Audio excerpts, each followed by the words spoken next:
great news. Oh, I'm always in for great news. What do you got? Well, I saw Phantom of the Opera, and now I have another musical to incessantly reference and sing lines from and annoy people with. I'm pretty sure everyone in your life is going to take this news well. Oh, especially Kyle. I was like, how excited are you for me to blast this soundtrack 24/7 in the house speakers? Yes, like 3,000% excited. Yeah, That's how much, easily. He was like, well, I'm really busy this week at work, so go for it. I won't be home much. Won't have to deal with it. Yeah, I mean, it's great. It's a musical about someone hot named Christine, so what's not to like?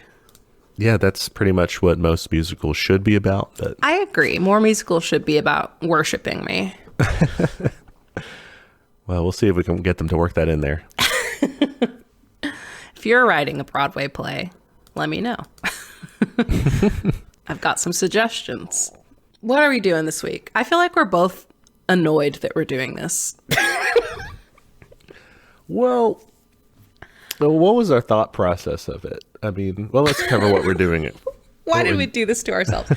Okay, so we're covering Animal Farm by George Orwell, and I think it was my suggestion because I was like, well, this is a short book. It's something that's taught a lot in high school as like a way to talk about communism. So I guess that's where I was coming from. Yeah, which is fair. I mean, like, I feel like what we're going to be doing a lot of today is kind of a debunking exercise, sort of. It's a mess. You were right, though. It's short, which was nice. It was a good break. Too long, yeah. But yeah, we'll kind of discuss a little bit about George Orwell, aka Eric Arthur Blair, and kind of what he was about. A brief synopsis, and then get into the meat of the book, if that works. Listeners, if you want to grab a copy of Animal Farm, you can just like download it on the Wikipedia. It says it's only if you live in Canada, but they don't know where you live. All right, so a little bit about George Orwell. Who's this guy and why do I hate him so much? Well, let's cover it. He was a rich kid named Eric Arthur Blair. He was born, as he put it, lower upper middle class. That means nothing. He just checked all the boxes. It's a rich person's defensive way of saying rich, right? Lower upper.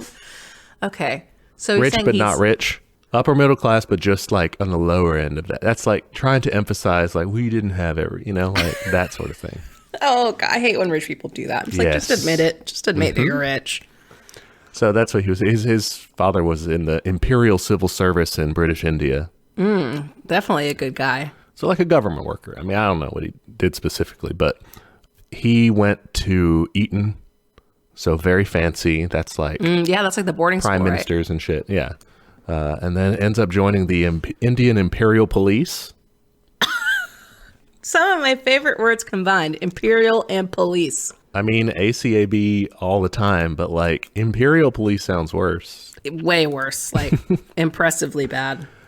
So he was stationed in Burma and eventually comes back and, starts his literary career and teaches and stuff on the side too. He went to Spain to serve in the Spanish Civil War, which forms a big part of his like political formation. Was he on like a bad side of it? No, he was fighting against the fascists. So he was going there to support the Republican government. Okay. It was complicated in terms of how to get over there. Like people didn't know. They're like, I'm going to Spain. Am I supposed to like get paperwork or do I have to get like a letter saying I'm a communist? Like, what do I do? So he goes over and he had kind of had some connections with the British Independent Labour Party, this like basically socialist party, a democratic socialist party there. And he gets one of them to like write him a letter of introduction and goes and joins up instead of with like the communist international brigades, like run by the Comintern, those guys. He ends up joining with the POUM, the POUM, the Workers' Party of Marxist Unification, which is the anti-Stalin commies. Oh, okay. The Communist Party in Spain called these guys Trotskyists, but they weren't really Trotskyists. They were just kind of like not listening to Moscow communists. Okay, gotcha. They wanted to do things their own way. Yeah. It's just, you know, it has some merits. It has some downsides when you're trying to when you're trying to get help from allies, I guess. Yeah. Not really the time for this faction stuff, but okay. Well, okay, so I would defend Orwell here in this context because when he's going over, this seems to really just be like convenience. He's trying to get in there and fight against fascists. It doesn't seem like he's super aware really of like why there's a lot of disagreements. The Communist Party of Great Britain, who could have like helped him get in with the international brigades or whatever, they were kind of suspicious of his loyalties because he seems kind of soft. He's a rich kid journalist. I mean, what's he going to do? But he, at the time, seems like he's fine with working kind of with communists wherever. He doesn't seem to understand like why there are all these differences. He wants to be sent to the Madrid front, even if it means joining the international column. So he's like doesn't seem to fucking care as long as he gets to fight fascists. So he was kind of all right at that time. Okay. What happened? What happened to this man? He ends up in Barcelona during the May days in 1937. Do you remember what those were? No, I'm sorry. You're a good student in the moment, and afterward it kind of falls out of your ears like my students. It's okay. It happens to all of us. I have a Swiss cheese brain. There's only so much room in there. If I don't write stuff down, it's gone. That's okay. You have probably more useful stuff, though, there than I do. I've got this. I don't have a lot else. I don't have much else either. I have a lot of Broadway lyrics. That's important. I don't have any. That's a shame. We should work on that. I have Broadway is this, so this is like Les Mis. Les Mis is Broadway, yeah. I have a little bit of that. There you go. That's a very important one. And a few little Hamilton stuff, There you go. Anyway, he's in Barcelona in the May days where the Republican side, so the Spanish government, they're facing off against the nationalists who are in rebellion, right? And the Republican side, the government, that's like kind of left-leaning. They had like a united front. And by this point, they were kind of more dominated by the Communist Party. And this is where they turn on their erstwhile allies, the anarchists, the anarcho-syndicalists and all that, the CNT-FAI, and the POUM, who Orwell was with. Okay. So he's in Barcelona when this is happening. He's not really seeing the thick of it, but he's like witnessing. He's not in the fighting, but it sours him completely on the Soviet Union in particular, like what he sees as the Stalinists, right? Or anyone following the Comintern. He's like, no, they're bad. He gets wounded later in the conflict and has to go recover from that. And by the time he is recovered, him and his wife have to flee back to Britain because they're like hated now. The POUM and everyone who was with them is now like out, getting thrown in jail and shit like that. Some of them were tortured and stuff too. It was bad. So I guess you can see why he would come out of that experience with a bad taste in his mouth, a real negative association with the Soviet Union or with people who are like following a dedicated like Communist Party line. But that's what happens to this guy. Yeah, okay. That kind of makes sense. I mean, that makes sense given the context of this book. He has a bad time. Yeah. And about that, about his experiences in anarchist Spain, he writes a book called Homage to Catalonia. Okay. It's published in 1938. A little bit more about his life. So he did some work for the BBC during World War II. Pretty much the whole time he's like angry that they're allied with the Soviet Union. He's like, everybody's putting up with this bullshit, even though these guys are like terrible and murder. He gets like more and more anti-Soviet Union, specifically anti-Stalin. Yeah, that's a fine line to take. Yeah, we don't like a lot of what he did. He was pretty good at kicking Nazi ass for one, but he did definitely have more than his fair share of flaws, I would say. So I get that. And it's in 1945 that he publishes the book that we're reading today, Animal Farm. One of his other very famous books, 1984, was published 4 years later in 1949. Okay. And that, I feel like, is going to have similar themes, probably. So 1984, that's the one where like it's like you have surveillance. the Big Brother, and it's like the very overbearing state government thing is like totalitarian or whatever. Yeah. Okay. Gotcha. It's that same year in 1949 when I think this is sort of more context as to why when you read this book, you might feel like you have a problem with this guy. Feel like he's very anti-communist is because in function, he does a lot of anti-communist things. He would say, I'm just critiquing like aspects of a certain type of communism, you know, and say like it's bad when it's done this way. But here's something that he does that's just functionally bad for communists and the left is that he gets approached by his friend Celia Kirwan, who was working for the UK Foreign Office, in particular, a secret propaganda wing of that department called the Information Research Department. Okay. They were set up in 1948 by the Labour government to carry out anti-communist propaganda, to support anti-communist politicians and writers and stuff, and to use disinformation to attack socialists and anti-colonial movements all around the world. Okay, so this was a blatant propaganda wing. Well, it was actually a covert propaganda wing. Well, yes, covert, but their mission was blatant in terms of like, this is definitely what we're doing here. It operated for 29 years, the longest running covert government propaganda department in British history. Great, so, love it. Good old Celia comes up to Orwell.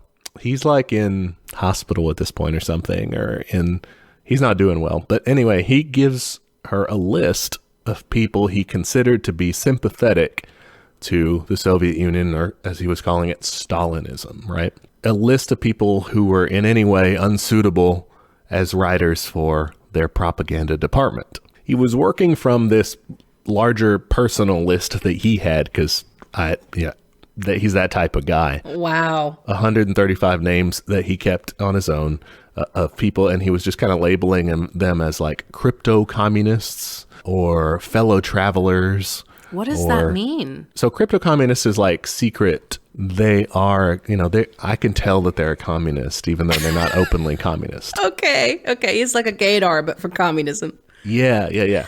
Fellow travelers is like, they're not in the party, but they're like, they basically do the same thing as, they're communists, just not officially. Like a good example from a recent episode, Woody Guthrie was kind of a fellow traveler. He said, oh, I joined, but like he didn't.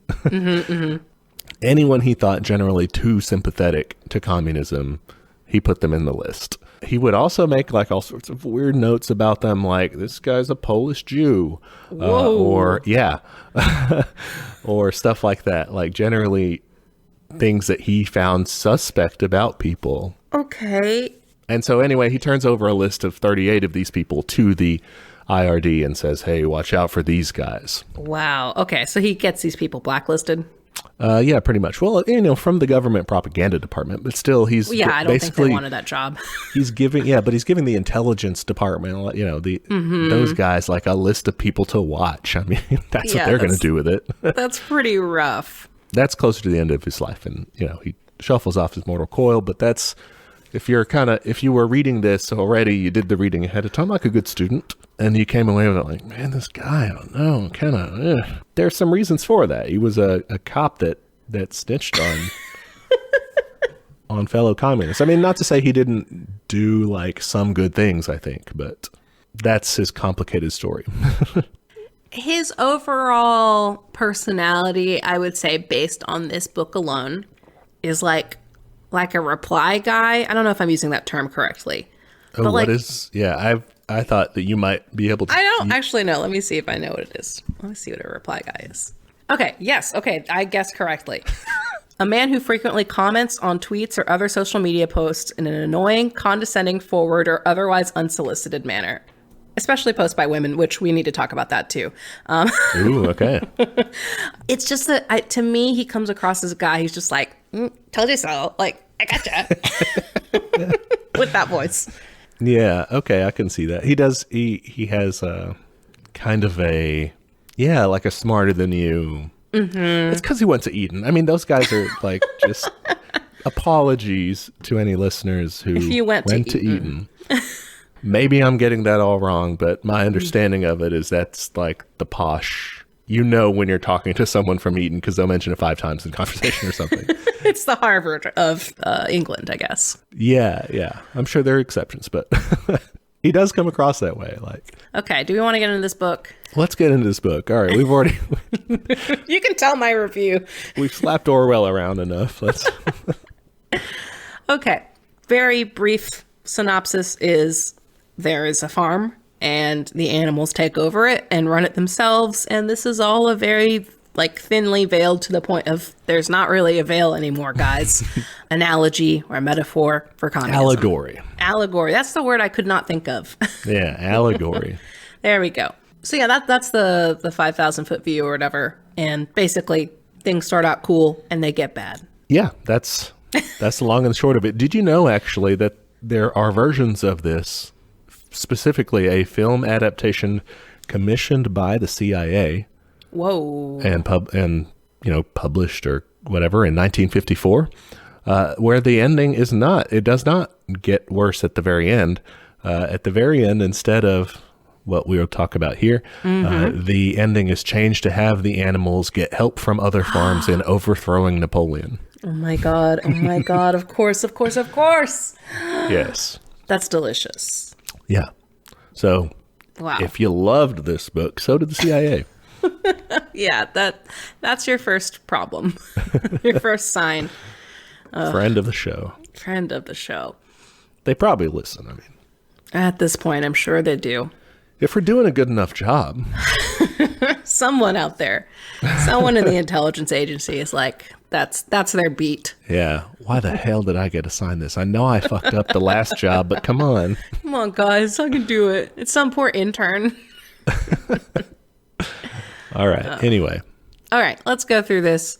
Chapter 1 is like the impetus for all of this. They talk about this old pig named Major. I mean, he's basically Marx, guys. Like, he says some Marxist shit. Yeah, right? He's a little Marx, a little Lenin, and in both cases, I think, like, poorly done. Yes. These metaphors are not perfect. No, yeah. And I think that's kind of, as, you know, we're communists reading this, so we're looking at it like, oh, come on, this is bullshit. And I guess a little room does have to be made that this is an allegory. It's not trying to portray everything in its exact detail or whatever. But on the other hand, its portrayal of this is what the idea of communism is like is kind of flawed too. I don't know. It's not bad. Like, it kind of holds up. Like, I liked his little speech. Like, he says, here, I'll read a paragraph. Now, comrades, what is the nature of this life of ours? Let us face it. Our lives are miserable, laborious, and short. We are born, we are given just so much food as will keep the breath in our bodies, and those of us who are capable of it are forced to work to the last atom of our strength. In the very instant that our usefulness has come to an end, we are slaughtered with hideous cruelty. Let's see. He makes the argument of like, is this because, you know, there's not enough fertile land? He's like, no, we could totally like cultivate it more efficiently. And he says it. He says the whole of the produce of our labor is stolen from us by human beings. He's talking about stolen labor. He's saying all the right things. What is your critique of it, though? I guess my critique of it is a little bit later in that passage of Old Major's when he's emphasizing like the differences between them and man. And he's like, you got to make sure never to be like man. Don't, you know, live in a house or sleep in a bed or wear clothes or drink alcohol or smoke tobacco or touch money or engage in trade. All habits of man are evil. And this is where I think he kind of like mystifies the whole thing into this like almost religious sort of idea. Like morals. Yeah. And that's like Marx was never like, don't drive around in cars or, you know, like, I don't know. He didn't say like, don't pick up, you know, capitalist habits or anything. That wasn't part of it. Like, that's not a thing. I mean, I get like, don't do wages or something like but that's a different thing. If he said like, don't make other animals work for you. That's fair. Yeah. But like, just don't drink alcohol. That doesn't really line up. That's a good point. Yeah. I mean, I was going to say, I like that he points out like, you know, man is the only creature that consumes without producing. I think that's interesting. And I think that part of the analogy works as like, if you view capitalists as, you know, stealing labor. Yeah. Parasites. And I think he literally uses the word parasite at one point. But yeah, I think you're right. It does break down when it gets to kind of the moralizing of clothes. Like that was one of my first notes was whenever the horse is like, she's really into ribbons and they're like, you can't wear ribbons. And I'm like, why the fuck not? Like, so she's into herself. Who gives a shit? Yeah. Like, true. To me, it read as a little sexist and is a little like, oh, you're being vain if you care about your appearance. And I'm like, I mean, you can just care about your appearance. It's fine. Yeah, I think so. And I don't know, that's not a major thrust of the Russian Revolution. I mean, they're not going out being like, quit. You know, it's not an ascetic movement. Like, yes, that's a good way to put it.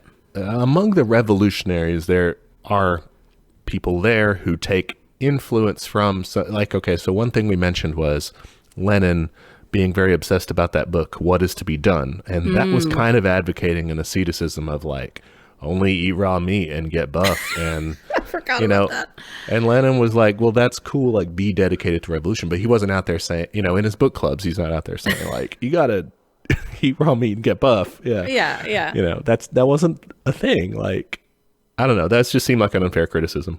And we've talked about like the alcohol issues. Well, that like, yeah, there were points in Russian history where that was, trying to be, a little teetotalery, but that was more of a health issue than a moral issue. It wasn't like, don't do this because it's wrong. It was don't do this because like we don't want you to die. Well, it was we don't want you to die. And there was aspects of, I don't know, moral, but like public safety in a way as far as domestic violence and things like that too. Yeah.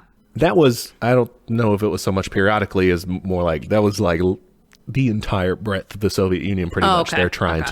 They're trying to limit that amongst the populace, but it wasn't like an outlaw thing. It was more like kind of PSAs and taxes. Yeah, which is like pretty mild.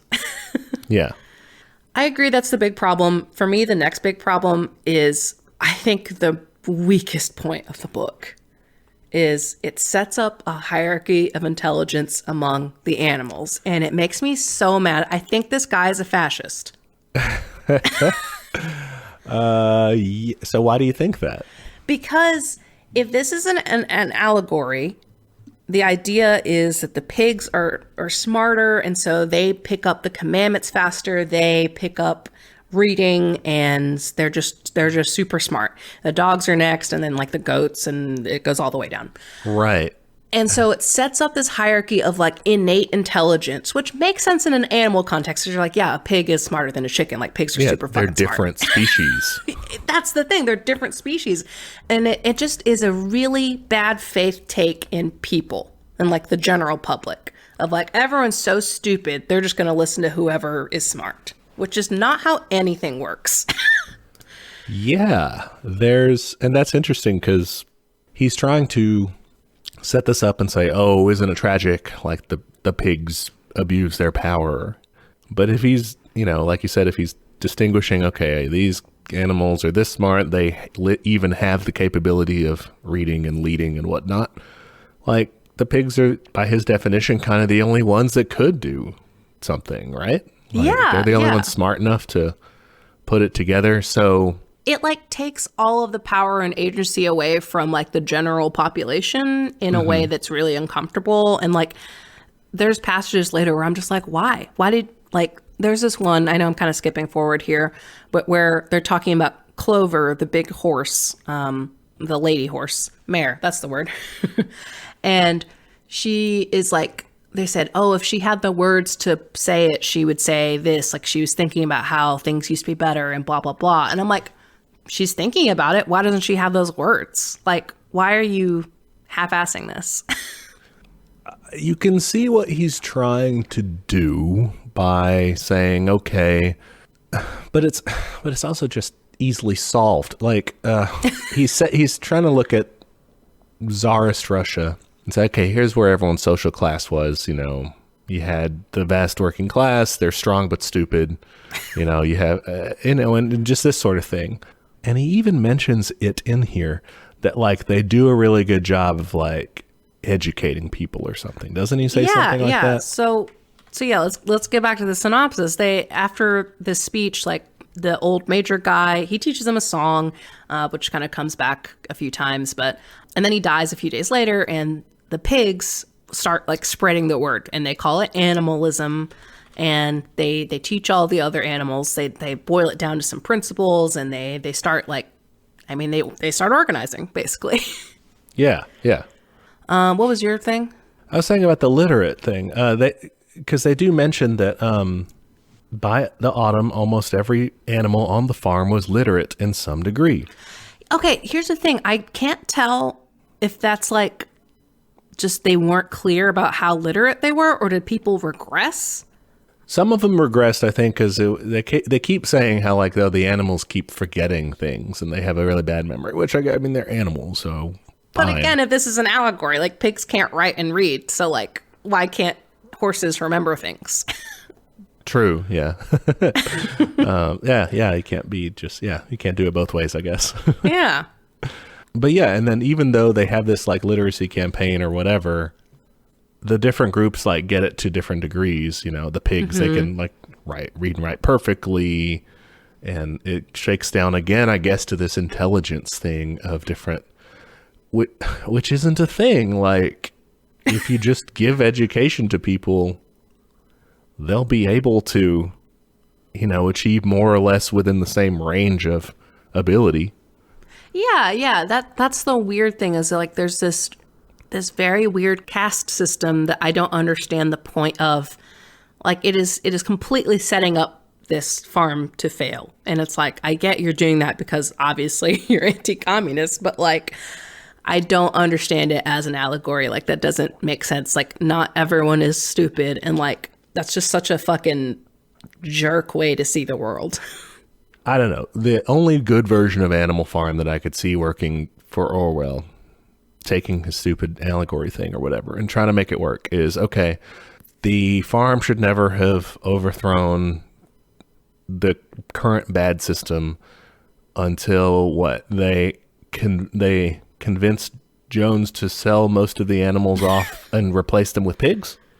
That doesn't make any sense. Well, like, you have to get it to where, like, the animals are capable enough to govern themselves. And the only way it looks like that Orwell thinks that would be okay is if they were all pigs, because everyone else is too stupid. But even then, like, the pigs, I guess that works. Because, well, I was going to say the pigs do a lot of infighting, but they use the other animals in their infighting. So, yeah, I guess you would say... They have to replace them with pigs and then also be good. Yeah, because right from the start, they start fucking shit up, so... Yeah, I don't know. I mean, maybe he thinks that it would work with all the other animals, I guess. But he portrays them as just completely just so stupid. Just so, like, it's so upsetting to read. You're just like, what? Like, what? Okay. Well, let's go back to this summary, because I have other points, but I don't want to jump around too much. Okay, yeah. Okay. I like the paragraph about, like, when they're teaching animalism and they're kind of dealing with common questions like, oh, if we got rid of the farmer, we'll all starve. Or, like, I like this line, if the rebellion is going to happen anyway, what difference does it make whether we work for it or not? And I was like, oh, that's a mood. Yes. That is a mood. The stupidest question was asked by Molly, the white mare. He fucking hates Molly, and I feel like this is his portrayal of, like, a stupid woman who, like, is too obsessed with her looks, and I don't know. I don't like how he portrays her. She's also kind of bourgeois. Like, she's bourgeois, yeah. He's more like, you know, the socialite who is like, well, I still have nice things. I can see that. I think my issue is, I think this, and then also the cat is the only animal that doesn't get a name. And it's also one of the only other female animals.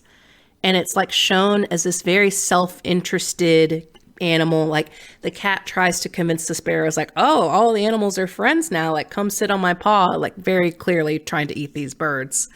Like, the cat is never around whenever there's work and, like, shit like that. Like, he's always shit-talking this nameless cat, and that also happens to be, like, one of the few female characters. I don't know. I thought that was weird. I'm like, what does the cat represent?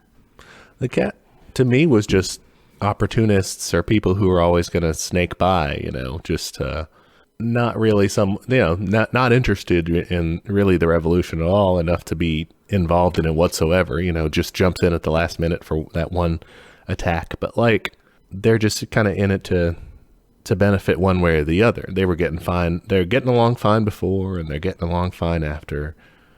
That's the way I took it. But I'm a man, so I don't really read into it as much, I guess. I think the only reason it struck out to me that much, because like I totally got all that, I think it's just that they didn't give her a name. And I thought that was weird because everyone else on the fucking farm has a name.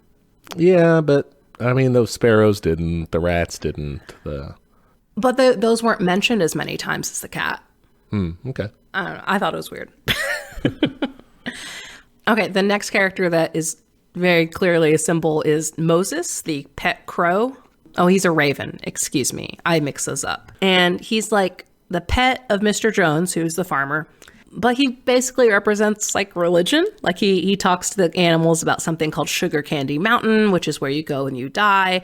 And it's up in the sky beyond the clouds, and how like, oh, you don't do any work there and it's awesome. Like, and the pigs at first are like, no, don't believe in this. But like later they kind of let him come back, which is weird. Yeah. And he has, he's described as Mr. Jones' pet. So he's, this symbiotic relationship representative of the Tsar and the Russian Orthodox Church. Yep. And they like jointly held power, like real power. It's not just like the church was popular, but like it had, a big say in government. So, I mean, I think that part is a pretty good depiction. And the part about him being able to come back later and stuff was fine too, because, the Soviet government would alternate between kind of repressive measures against the church versus never mind. You guys are okay. Yeah, I think that part kind of holds up. Points for Orwell. You get 1 point. Okay, so then we get to the actual rebellion, and I like the framing of this as it came about very unexpectedly. Like no one planned it. It just happened. Mr. Jones goes on a fucking bender, gets really drunk, and like doesn't feed his animals, so they all get pissed off and they just beat everybody up and kick them off the farm. Hell yeah. They lose their shit. They're like, oh my gosh, we did it. They celebrate, and they have a big bonfire where they burn all the whips and they throw away all the chains and knives. They also burn the ribbons, which I was like, okay. And then this part I thought was weird too. Boxer, who is one of the horses, he throws away a hat he used to like keep flies out of his ears. And I'm like, that's a utility thing. Why are you getting rid of that?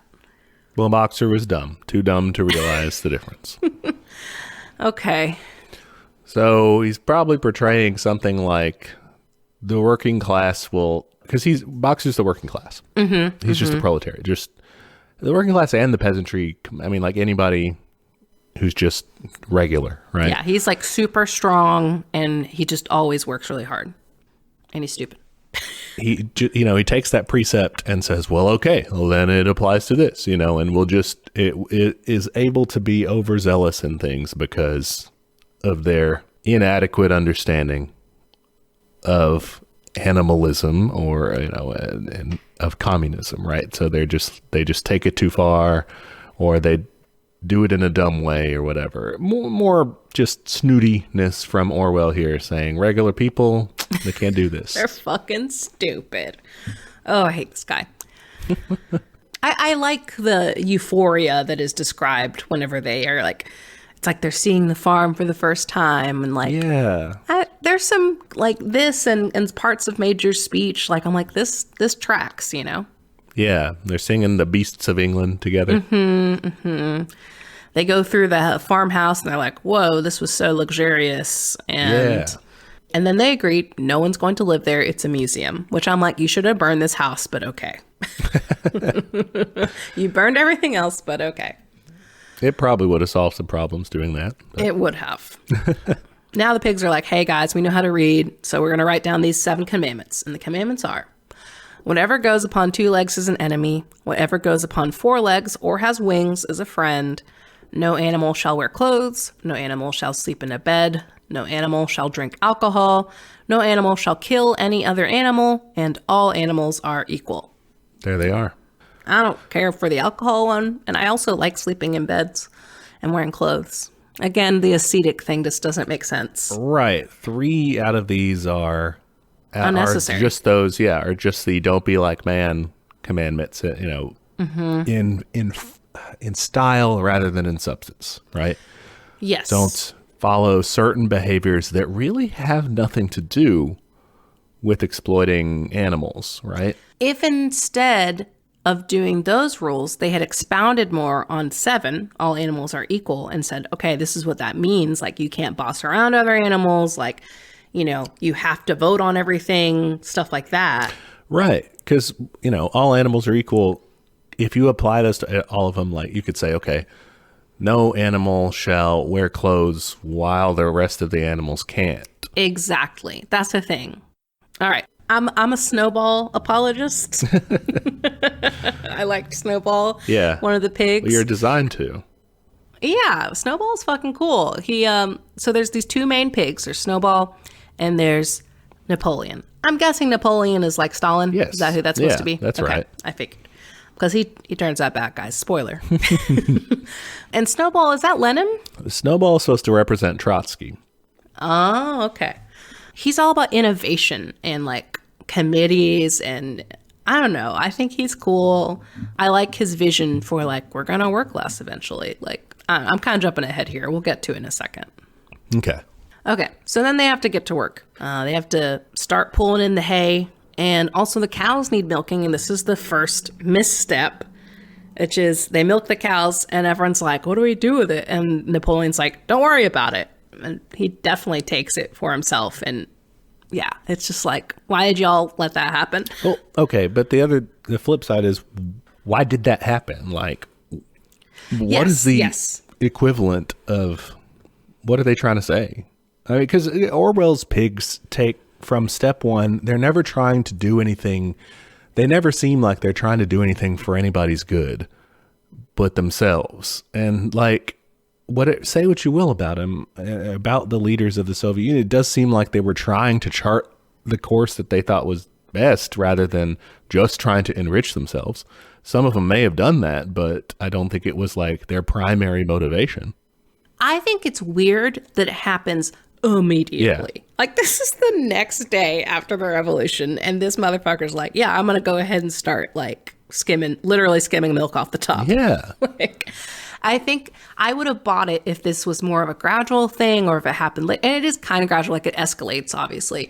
But like, I think it's super weird it started right away. Like, I think it would have been more interesting if they had like just a straight several months, everyone's equal, it's awesome, and then some shit starts going on. But it happens immediately, and it feels like this quote unquote human nature kind of thing. Ha ha ha. You know? Yeah. It just feels like this is inevitable. Someone's going to fuck it up.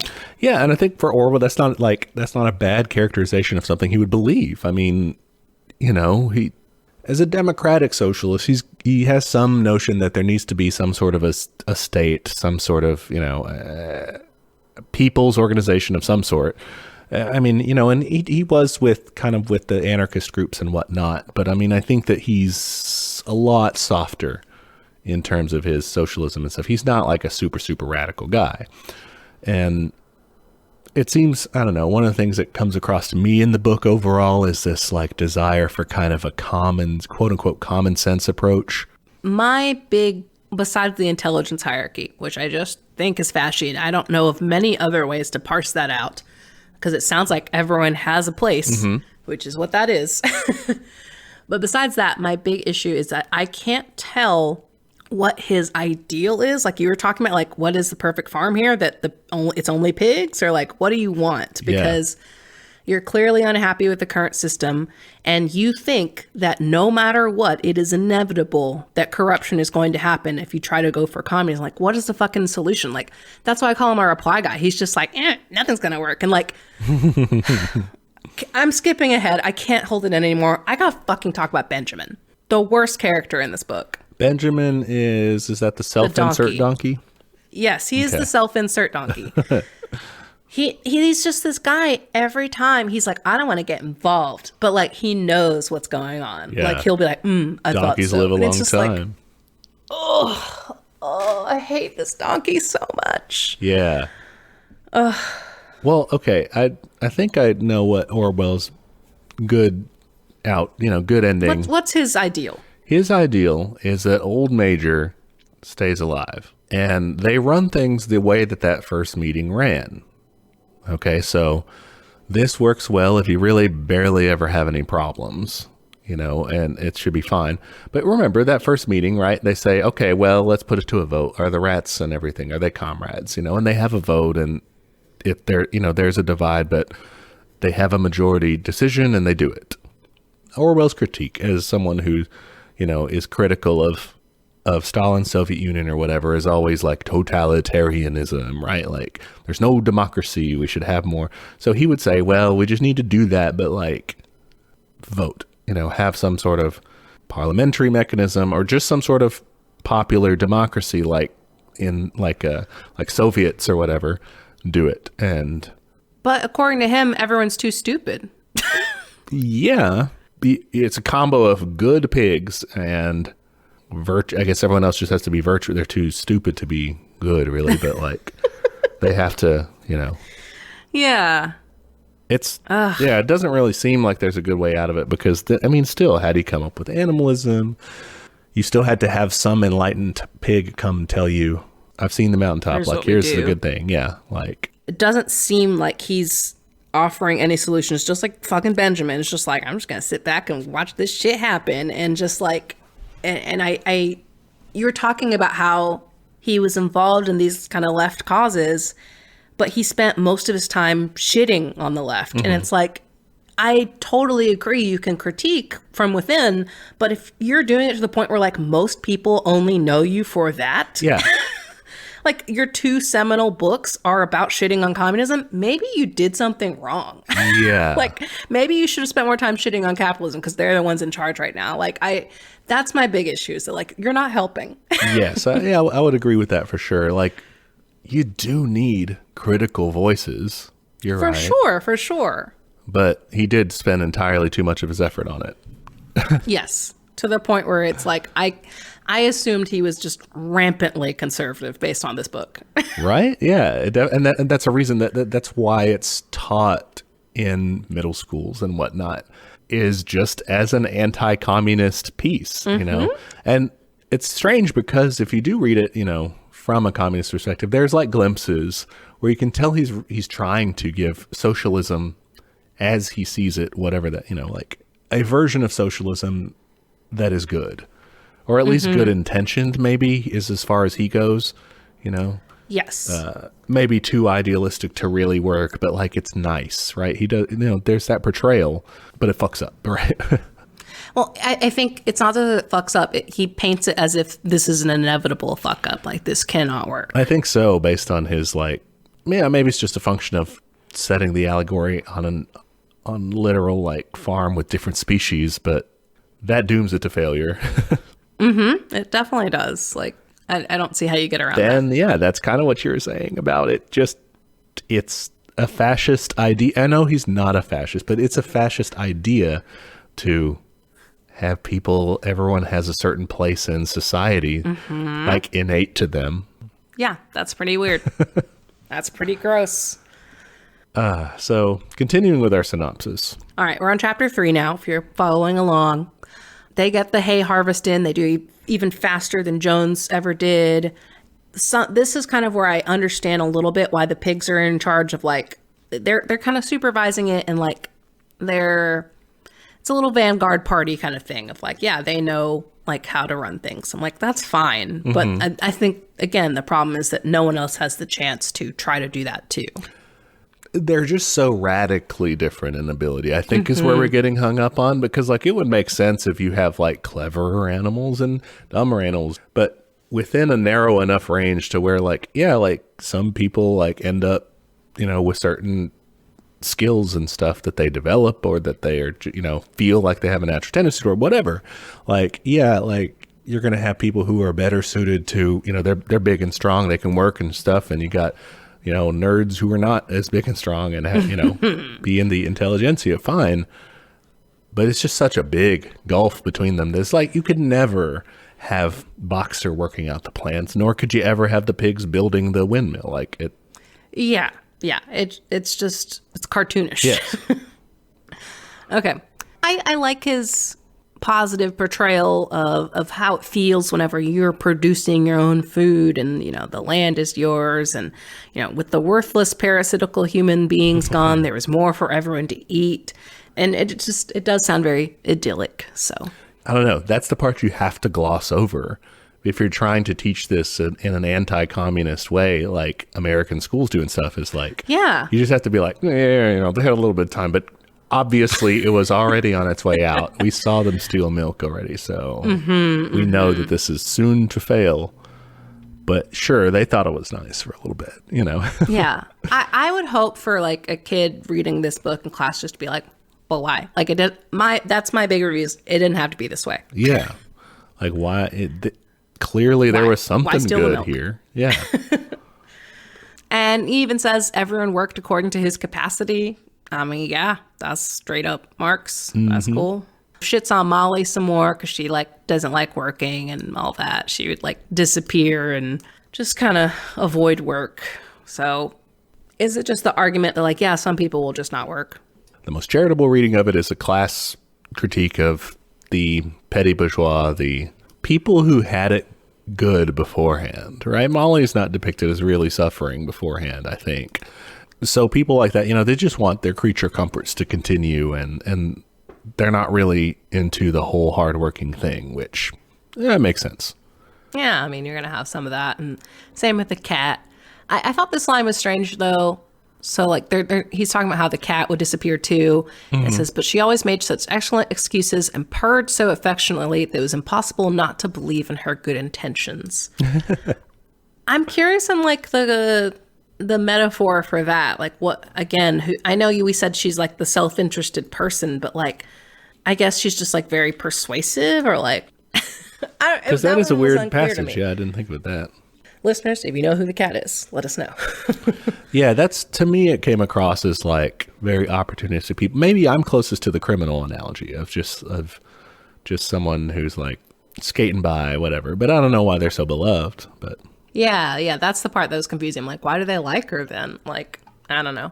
I maybe it was just something about how it was a female and she's still liked because she purrs or something. And I was like, is it because she's hot or something? You know what I mean? Is it because she can get away with it? I don't know. I need to do more, man. I've got that weakness. I don't see it. Gender? Yeah. Good for you. Yeah, Must be nice. I suck. That's what I mean. It's bad. It's fine. It's fine. I'm hypervigilant. I'll make up for it. All right. All right. Then we get to their Sunday ceremony. They raise the flag, they sing Beast of England, they then do meetings, and they're basically debates. I like their flag. It sounds cool. It sounds like a good flag. A green flag, a hoof and a horn on there, like the hammer and sickle, That sounds great. Dope. Sounds classy. So yeah, they have these meetings, and again, it's always the pigs who put forward the resolutions. The other animals understood how to vote, but could never think of any resolutions of their own. That's stupid. Yes. That's just not how people work. It's a bad representation of it, too, because, if you think about it, when the February Revolution happens, right, and you have the provisional government, this is when we had the time of dual power, where the workers themselves had set up Soviets, workers' councils to do things. And it's not like the workers were just sitting there dumb as fucking horses or whatever they are in this. They were legitimately putting shit out there themselves. You did have, you did have leading Bolsheviks there trying to do their thing too. But you have, but within the Bolshevik party and within all the other parties, you have workers trying to do things for themselves. We're not stupid animals that can only get a little bit of the alphabet. It's just a terrible representation of it. Yeah, it just doesn't make any sense. And and the next paragraph, they talk about how Snowball's organizing committees. And I'm if you wanted to make this metaphor work a little more, you could say, the animals form subcommittees and they bring up resolutions through the committees. I would buy that a little bit more because that maybe could represent Soviets. But just having it, I think, too, the scale of this is also an issue where, it's a pretty small farm. Everyone should be able to vote and understand and debate, pretty easily. Right. It doesn't need to be so specialized because It's not a huge country you're running. It's a fucking farm. Yeah, that makes Which sense. I'm sure it's hard. I only have Stardew Valley to go off of. But, like, don't think that works. And also, I don't understand what the committees are for. He organizes the animals into the Egg Production Committee, the Clean Tail League, the Wild Comrades Re-Education Committee, the Wider These would be Wool cute Movement. stickers. So, yeah, I don't know. This sounds to me kind of like the Komsomol or like the Young Communist League or the, what was that called? The Jeanette-Del, the Women's Department. And to give each animal group like their own representation, their own like group to be in, I guess. Yeah, again, I would have liked it more if like, and this I guess does happen later with the chickens kind of do a little strike, but I think it'd be interesting if they brought up issues from those committees, like, oh, this became a problem because then like the hens wanted this, but the sheep wanted this, or something like that. Okay, yeah. That could be interesting. Instead, he just says, it failed. Yeah, this just doesn't work. Can't do that. Can't have the animals doing things for themselves. They're too dumb. Yeah, and again, even further hierarchy of the wild animals, like they can't even kind of understand things. They're just like, nope. When treated with generosity, simply took advantage of it. That's what they do. Yeah, so maybe they're representing, along with the cat, maybe some sort of criminal element or something. Mm-hmm. Like low lives. Well, and that's more human nature, Exactly. Orwell side of it anyway. Let's see. Benjamin could read, but never exercise his faculty. Cool, Yeah, thanks, cool Benjamin. life, Benjamin. Really helpful dude. Clover couldn't put words together. Boxer couldn't get beyond the letter D. Oh, he's so sad. I liked Molly. She only learned the letters in her name and would like decorate it with twigs and stuff, which fucking cracks me up. Molly is portrayed as just hateable in some, but like Molly, I think she's got it. Like, She's funny. They should have listened to Molly and like given her more things. Yeah. Her ribbons. She just likes nice she things. Would have been totally on board if they'd been like, yeah, let's, one of these committees is like the fashion committee. Molly would be in it. Yes, absolutely. Yeah, she'd be like, oh, I made ribbons for everybody. Yeah, Here you it's go. like you probably have the material for that somewhere. Maybe I'm too much of a Molly. Tag yourself. I'm Molly. Oh, shit. Which animal are we? So you're Molly. I love sugar and I love hair accessorizing. Yeah, I'm an idiot. I also like Snowball, though. Snowball's good, but Snowball's not accurate for Trotsky either. He's more representing like the anti-Stalin opposition broadly than Trotsky himself. But that's what everyone traditionally draws him as. Is just as Trotsky. I'm old major. This is too much shit for me. I just die before it's done, before it even happens. Just kidding. I'm going to leave. I'm here to give you I'm guys gonna my head big out. dream, and then I'll die, and you guys can take care of the rest of it. It sounds like you're going to die after we finish this No, podcast. hopefully not. Oh, okay. Again, the stupidity becomes a problem because they start reducing the commandments to 4 legs good, 2 legs bad, which this becomes a problem. Immediately, the birds are like, but what about us? Yeah, which I thought was interesting because they say, this is where I think they could use more detail and not less, and if the animals weren't stupid, they could do this. So Snowball explains, a hand is a manipulative thing. So it's not a leg. It's an instrument with which man does all of his mischief. And if you just extrapolated that to not talk about however many legs or limbs you have, but like the actions you do with those limbs, that would be way better of a rule. Of like, hey, don't fucking boss people around and like whip people and do bad things. Yeah, that makes sense.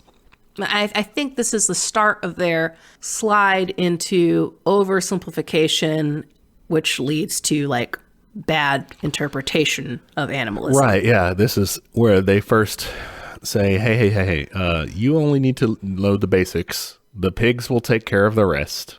So listen to us. Exactly. It just, and like the sheep start like bleeding this all the time, which, that comes back.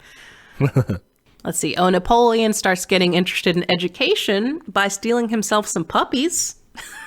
Yeah, he just adopts them immediately, and I guess the dogs are like, that's fine. Yeah, right? I'd be like, no, this is not what we agreed on, but okay. And then, yeah, we learn where the milk went, which was into the pig's mash, and now they're getting the apples, and fucking Squealer, who is like their propaganda guy, I guess, he explains like, oh, you don't think we're doing this because we want to. Like, I don't even like milk and apples. This is just because we use more brain power, so we need more food, and it's just really terrible.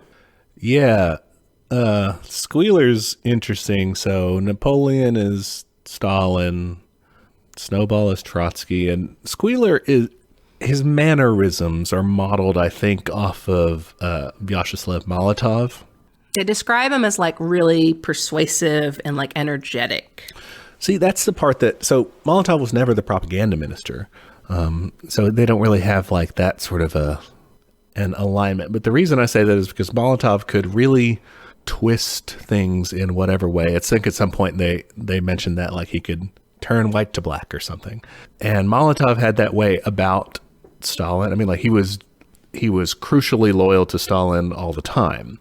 I mean, like his wife got detained and everything, but he was like, no, she must be a traitor. You know, I think you told me about this guy. Yeah, okay. Like he was steadfastly loyal the whole time, and could like himself mentally like twist whatever it needed to be. He was always going to be, you know, the Communist Party was always right. You know, Napoleon was always right for him. That's why I think he's kind of the model for it, even though he's not really this charismatic guy or something. It's not like that, but maybe it's a combination. Yeah. Yeah, and Squealer's like, oh, but you know, if the pigs mess up, then Jones would come back and you wouldn't want that. And he's just, you know, creating this boogeyman situation. I think this part is also weak. Like the pigs seem to be doing things secretly and like only for their own interests, when there's an argument that you could make, which would be cleverer, I think, is that the pigs would just tell everyone like, hey, we need to do these sorts of things. This sort of diet works better for us. What do you say? You know, and people might vote it in. It's like, they don't have to be more upfront about it. Yeah. And it's the way that it's depicted in the book is just, oh, these scheming people wanting power, right? They want power and privileges because that's just how people are. And so they corrupt it. Whereas like, I think people, I don't know. I just don't think people have that like that stupid of a motivation. Like they're not just out for it for themselves. Like they're trying to accomplish a mission. It's an inadequate analysis of the actions of the Soviet Union to say that its leaders were just trying to rob the place. And usually a better way to look at it is they're trying to solve problems and they might do it in a way that doesn't look good. And maybe they make a mistake or lots of mistakes or really big mistakes, but usually they're not just trying to like line their pockets gratuitously. Like, I think the more interesting conflicts from this book come from the more like natural disasters and stuff like that, where like, yeah, that's a conflict that the Soviet Union absolutely faced. Mm-hmm. And, you know, things like weather and famine and shit like that, whereas this is just corruption for corruption's sake. Like, again, it's immediate and it's very obvious, and I don't buy it. I'm just like, okay, is it just, again, the animals are too stupid to protest? Is it just that, like, because I mean, if they were even kind of smart, they could be like, well, Boxer's moving everything on this farm. He should be eating the most. Right, yeah. I mean, maybe there are good elements to it that I think are co-opted by the right into this is bad about communism, right? But there can be good elements in this if you read it the right way. So maybe the privileges that the pigs get or the party gets, right? Or the intelligentsia or whatever. I mean, they did have it materially better for themselves than did like factory workers or whatever, especially people out in the countryside. Oh, yeah. So you could raise a critique like, okay, well, there are privileges that the party gets. It's not, I don't think it's this nefarious thing, but it is something that should be debated in society. And like, can we find ways to not do that, you know, to provide for everybody? The right wing would just say, well, that's just communism. Some people just take for themselves, you know, and it's dumb. As if that doesn't happen in capitalism. Well, yeah, right. But I guess I mean that like it's fine within a socialist state to be like, hey, we shouldn't be letting inequality set in or anything. Like I think that's fine. Clumsy way to depict it in the book, I think. And there's also the issue of like the separation of the animals as just the rest of the animals as just being like workers of various sorts, just toiling away, and then the pigs increasingly like separating themselves off and doing only the brain work. Like it's more of a spectrum than that. Yeah, there's gonna be functionaries and stuff, but like there's a good left critique, I guess, and this is where my good old pal, the mass line, I always bring it up is, if you have a good connection with the party and the people, then you won't suffer that. I don't know if Orwell is really advocating that. Maybe he saw himself as doing that. But I guess that's a better way to look at it than like the right wing, what you're going to get in school version of it, which is just like... This is going to happen for sure. Right, yeah. Some dictator's going to try to take power and, maybe, but that's not inherent to... Yeah, if you have enough checks. And I think that's the problem with how this whole thing is run, is that there are no checks on these pigs. They can do whatever the fuck they want, and because everyone is fucking stupid, they say okay. Which is just dumb. It's just not how it works. It's very like victim blaming, like, well, if only people weren't so stupid, they could have stopped Stalin. Okay. Chapter 4, they gave us a little update on Jones. He's like just drinking himself to death and he's sad. News of the rebellion has spread to other farms. And they also introduce us to the kind of antagonist characters of Mr. Pilkington and Mr. Frederick, who own the neighboring farms. But I like this characterization of how these rumors about the farm are spreading, and animals start kind of like acting out, and the farmers are like really freaked out. They think their own animals or even employees might catch on, which I thought was very funny. But they start spreading bad rumors about Animal Farm, that they do cannibalism and torture and all this shit. So, which it is what happens when you're trying to start shit about communism. Yeah, and it definitely was. I mean, you look at like the first Red Scare and stuff like that. All that comes right on the heels of the Bolshevik Revolution. I mean, they were trembling in their boots. They were super afraid that their head was next. Mm-hmm. And they gave a lot of concessions in those years. They gave a lot to us to try to keep us from tearing them to pieces and taking power for ourselves. And they just don't have that sort of fear anymore, it doesn't look like. They really don't. They don't give a fuck. The animals didn't believe it, right? They were like, no, this is, that's bullshit. They were kind of ready for something like that to happen. Yeah, like the song Beast of England spreads across the country and everyone starts like starting shit, basically. Then we have the human invasion. Yes, the Battle of the Cowshed.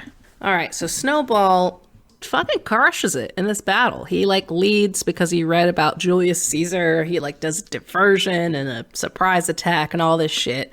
Long story short, they managed to kick the humans out again. I do like Boxer thinks he kills a boy and he feels really bad about it. I thought he's just really sweet. He's like, I don't want to take a life, even a human life. And Snowball kind of chastises him for it. No, yeah, no sentimentality. War is war. Now, that's a pretty good Trotsky. Yeah, that definitely is. Molly hit during the fight, which that's a mood. Okay. Fuck, I think I'm Molly. I mean, you're Molly. I'm Molly. I hate violence. I like pretty things.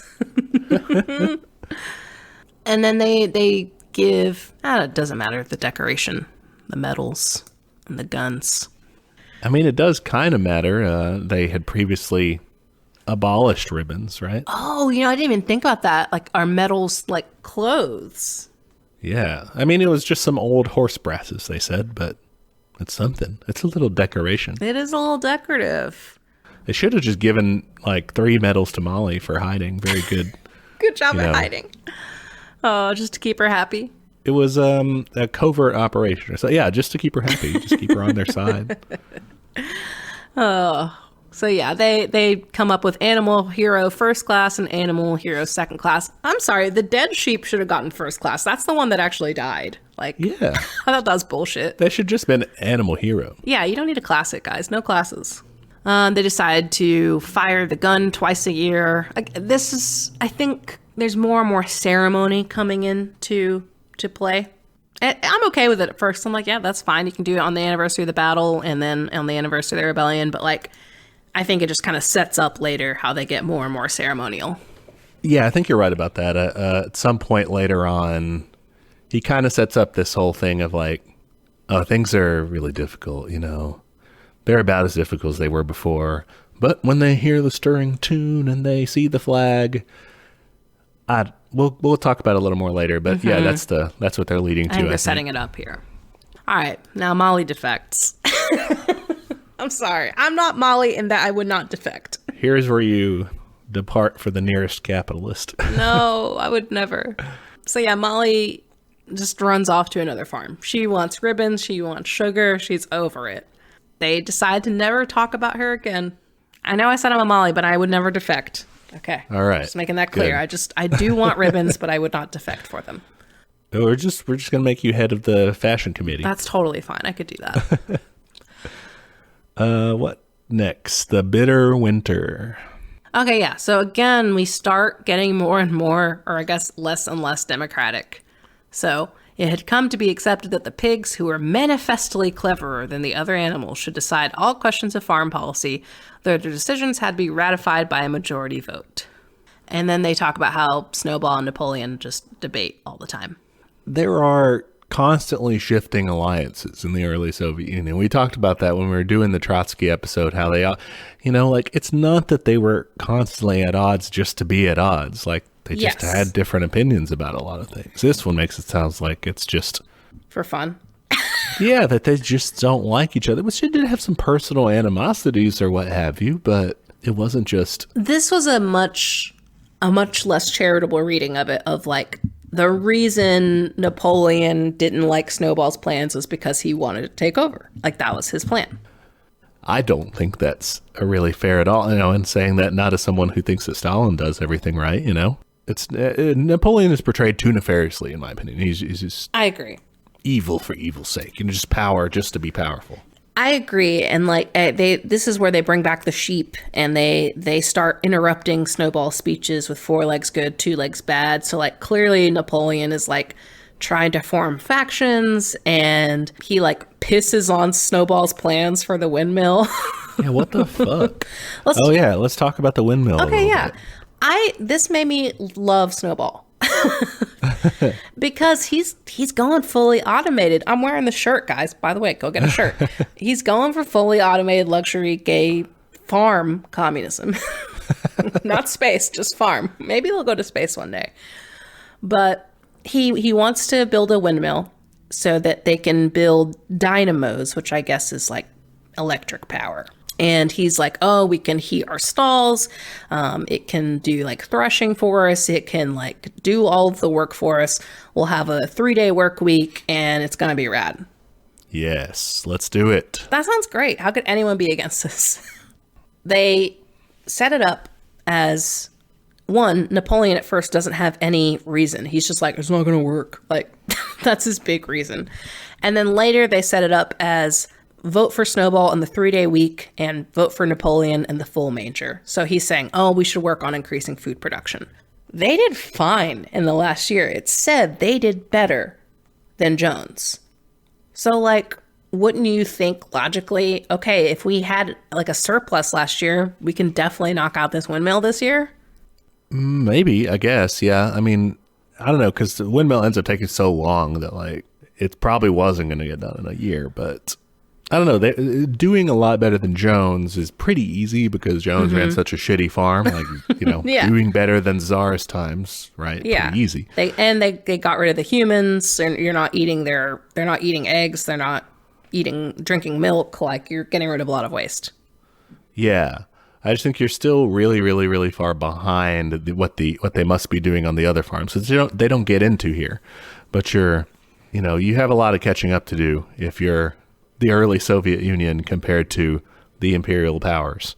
And they don't, after the Battle of the Cowshed, they don't really get into like hey, these guys are definitely going to be coming back in immediately. But in our world, that was a huge threat. That's a so you good could point. imagine if someone's saying like, well, let's fully automate.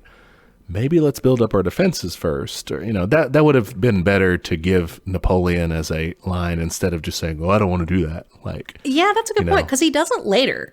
Later, they have a debate over, here, actually, that's like the next page. According to Napoleon, what the animals must do was to procure firearms and train themselves in the use of them. And then according to Snowball, they should spread the rebellion, that's very Trotsky. yeah, World Revolution style. Yeah, which, like, I agree with both of those things. They make sense. I think you're right. That would have been a stronger argument in the windmill thing because, yeah, the food production, to me at least, they hadn't done enough work setting up the fact that they were, like, potentially going to struggle. Like, later they talk about, we're running out of, like, some things that we can't produce here on the farm. Like, if they had brought that up earlier, I could maybe see, like, yeah, you probably should work to make some money so you can buy those things. But they hadn't done that yet. And they weren't supposed to be trading either. So it's not really a reason to produce so much food. It's just a dumb way to... Exactly. Yeah. That was what was confusing to me, too. Because I'm like, you're not trying to trade with the other farms. You're not trying to sell stuff. So, like, why do you need to increase food production? You seem to be fine. I think we're thinking about this more than Orwell thought about it, honestly. He's not materialist, obviously. Yeah. He's just like, this guy was bad, so he had bad ideas. Yeah. I mean, and that's what it comes to be, is that Napoleon only said no to the windmill so he could later, like, turn on Snowball. Like, that was it. And he just did it because he wanted to be in charge. Yeah. Speaking of which, let's get that turning going. Oh, yeah. Gosh, it always comes sooner. Like, I read this, I guess this is now my third time reading, and this is a scan, but it always happens sooner than I think. Yeah. Napoleon gives a weird sound and calls in the hounds, basically. The pups he had been raising from puppydom. From puppydom. That makes it sound so cute, but they're so scary. Yeah, and he just sicks them on Snowball. And they chase him off the farm. Oh, I just noticed this. The dogs are wearing brass-studded collars. Another little clothing item we didn't catch. Clothing, yeah. It sneaks in there. Yeah.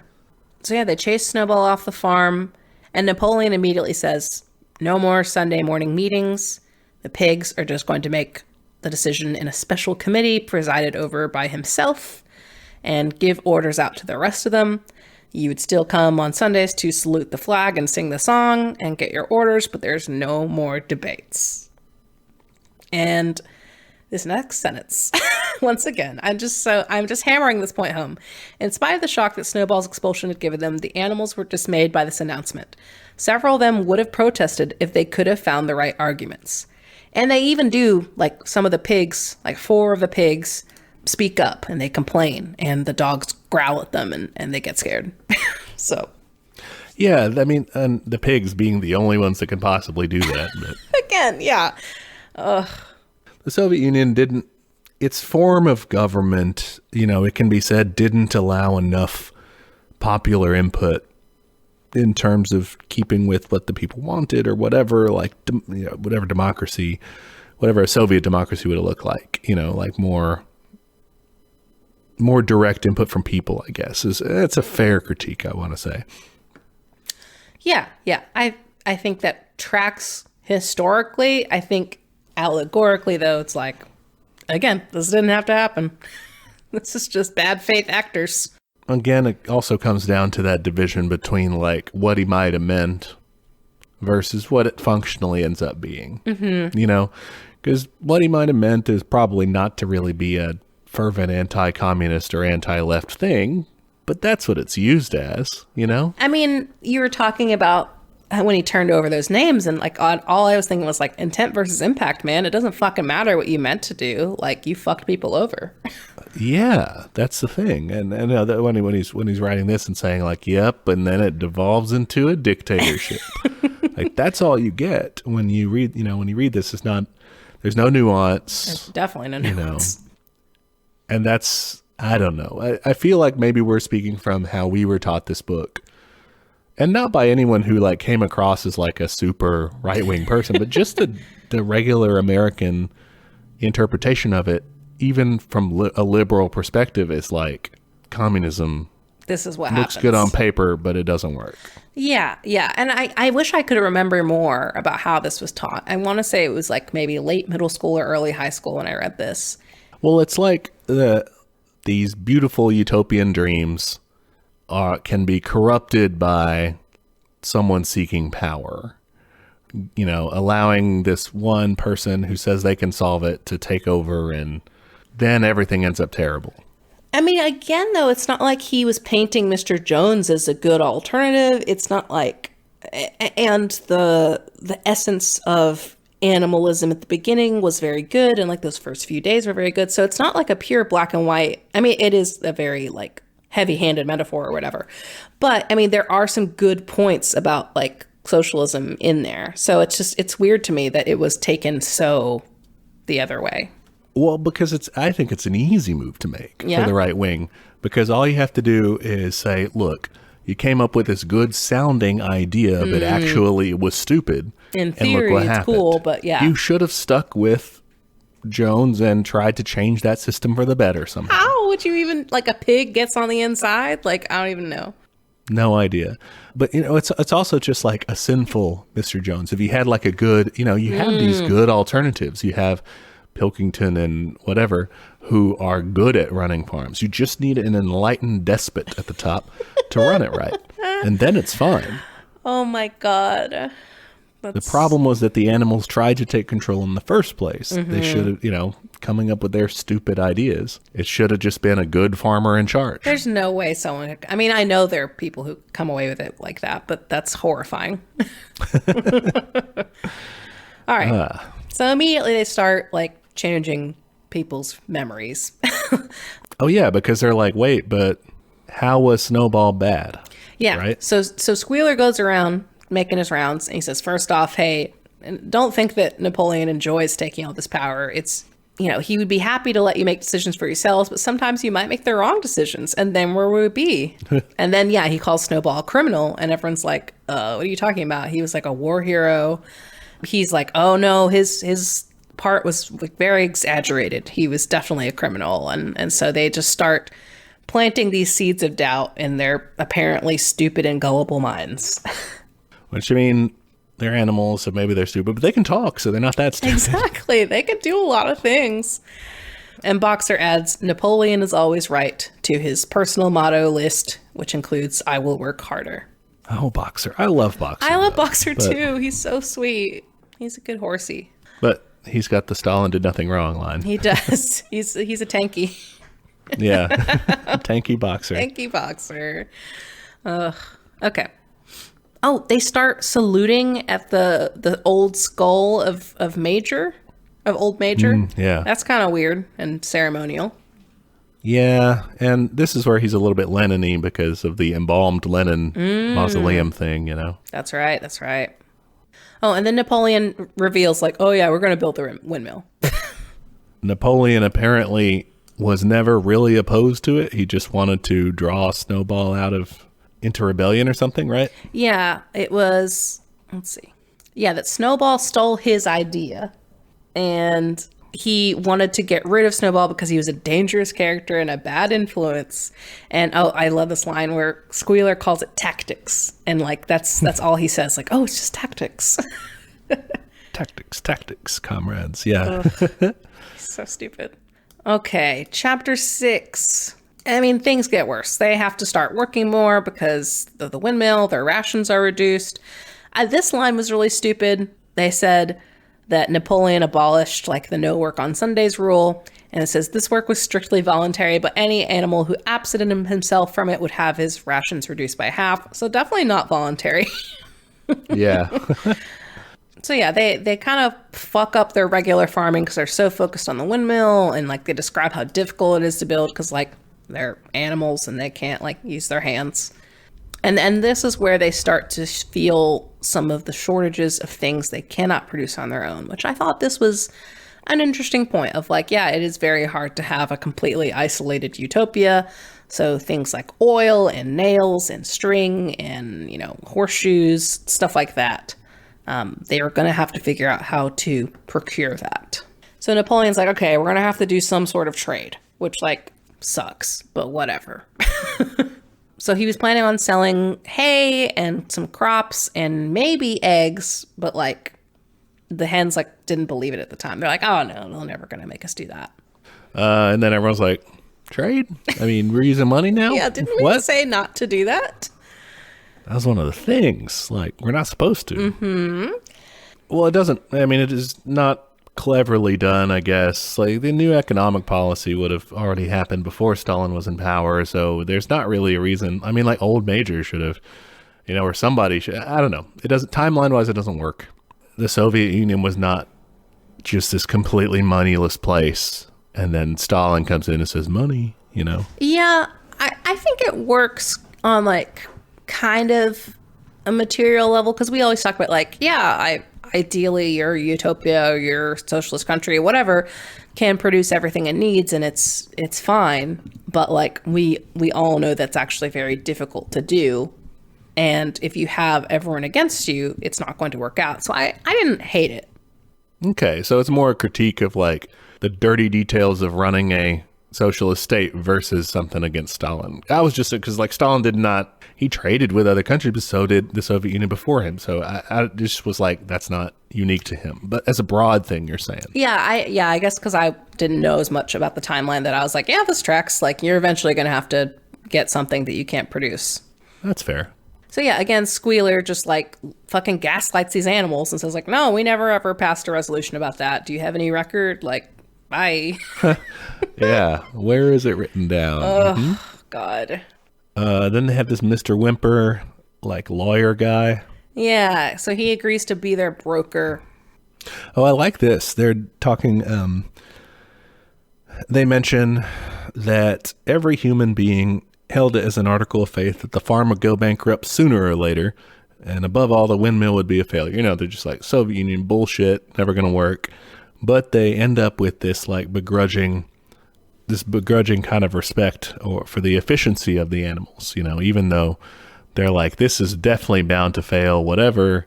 They're like, yeah, but I mean, they're kind of doing a good job, I guess, it's impressive. And I like the detail that they eventually start calling it Animal Farm instead of its old name, Manor Farm, as like a begrudging respect. They got to respect you when you take power somewhat. All right. Pigs move into the fucking farmhouse. Should have burned it. They don't really make use of it at all before then, right? So it didn't serve them any purpose besides eventually to house the pigs. It doesn't. They said it was going to be a museum, but like, it doesn't sound like they had a ton of time to go hang out at a museum. If it was a museum, like, you probably should have, I don't know, made it so you couldn't use it. You know what I mean? Like, taken down the walls or something. Or like, it's all glass walls, or I don't know. I think that was stupid. I think they could have like sold the stuff. I know you're not supposed to use money, but that could have bought you your strings and your oil and whatever it is you need. Yeah. I think it's just more of that. Here's some more privilege for the party leaders. Yep. Which I think that the party leaders did have it nicer than people, again, especially living out in the country or whatever. But they were, for the most part, except for maybe at the very top, some of them had more fancier digs or whatnot. The difference between them and the regular people in the Soviet Union is minuscule compared to the difference of like the monsters that run our society. Yep. and the poor people. And especially if you take that to the global scale. If you want to say, oh, this is about communism, well, okay, let's zoom out and say, if we're talking about capitalism, the masters of capitalism in the United States versus the global proletariat, you're talking about people living less than $1 a day. That's a factory farm where like, chickens don't have enough room to walk. And you know what I mean? Like that's a disease-ridden factory farm. Yeah. So, the disparity is crazy between the capitalists at the very top and, the people who are living in shanties and stuff in our world, In capitalism, that's inherently going to happen. For as much as the human nature argument is made, to me, that is way more inherent, where there are absolutely winners and losers, and that is how the system works. Whereas this is ostensibly, there's not supposed to be winners and losers, and you can put up like safeguards to make sure that doesn't happen. Like this one, it feels like at least there's a chance that won't happen. And you're right. Like his presentation of, I guess, the capitalist alternative is like an ideal kind of nice farm with like limitations and stuff, but it's not that like gruesome factory farming that we have now. Like that would be the real depiction of it. Yes. So yeah, this is just more luxury and also some more ceremony. They talk about how they only call Napoleon leader now. Clover tries to read the commandments, and Muriel the goat helps her and says, no, it says no animal shall sleep in a bed with sheets. So the pigs are just amending amendments as they go. Or amending commandments, rather. For one, we talked about that like it shouldn't really matter about the beds thing. It would be better to focus on just the equality thing of it and saying like, we shouldn't let any one animal sleep in a bed, but I don't know. They're changing the history is what he's critiquing here. Okay. This is when disaster strikes. There's a storm, and they wake up, and the windmill is in ruins. Apparently, they built the walls too thin, which I do think it's funny the way they frame it. They're like, oh, some humans say it's because they built the wall too thin. But Napoleon says, no, this was Snowball, which cracks me up. Yeah, he goes around sniffing and saying, no, Snowball was here. So now they have introduced this total boogeyman, and I think it's really funny how it develops. They are constantly blaming bad luck on Snowball. What were the examples? If like a pail of milk got knocked over or something. Yeah, Snowball was just all over the place. Oh, he mixed all in the time. Weed seeds with the crops. And it's like, what are you talking He's like about? Cackling. Yeah, he becomes this like Baba Yaga character. Yeah. It's very funny. And again, they're just completely rewriting history to serve themselves. And I mean, did this kind of thing, I mean, I guess they did hate Trotsky after a certain point, but they didn't blame Trotsky for like bad shit that happened to them. I think what he must be referring to here is in the Moscow trials and the various trials that they had of people accusing them of being part of a Trotskyist move or like a scheme against the government in some way. The Moscow trials are actually like a series of trials. There are three of them. The case of the Trotskyite Zinoviev Terrorist Center, the case of the Anti-Soviet Trotskyist Center, and the case of the Anti-Soviet Bloc of Rights and Trotskyists. So these names are super neutral.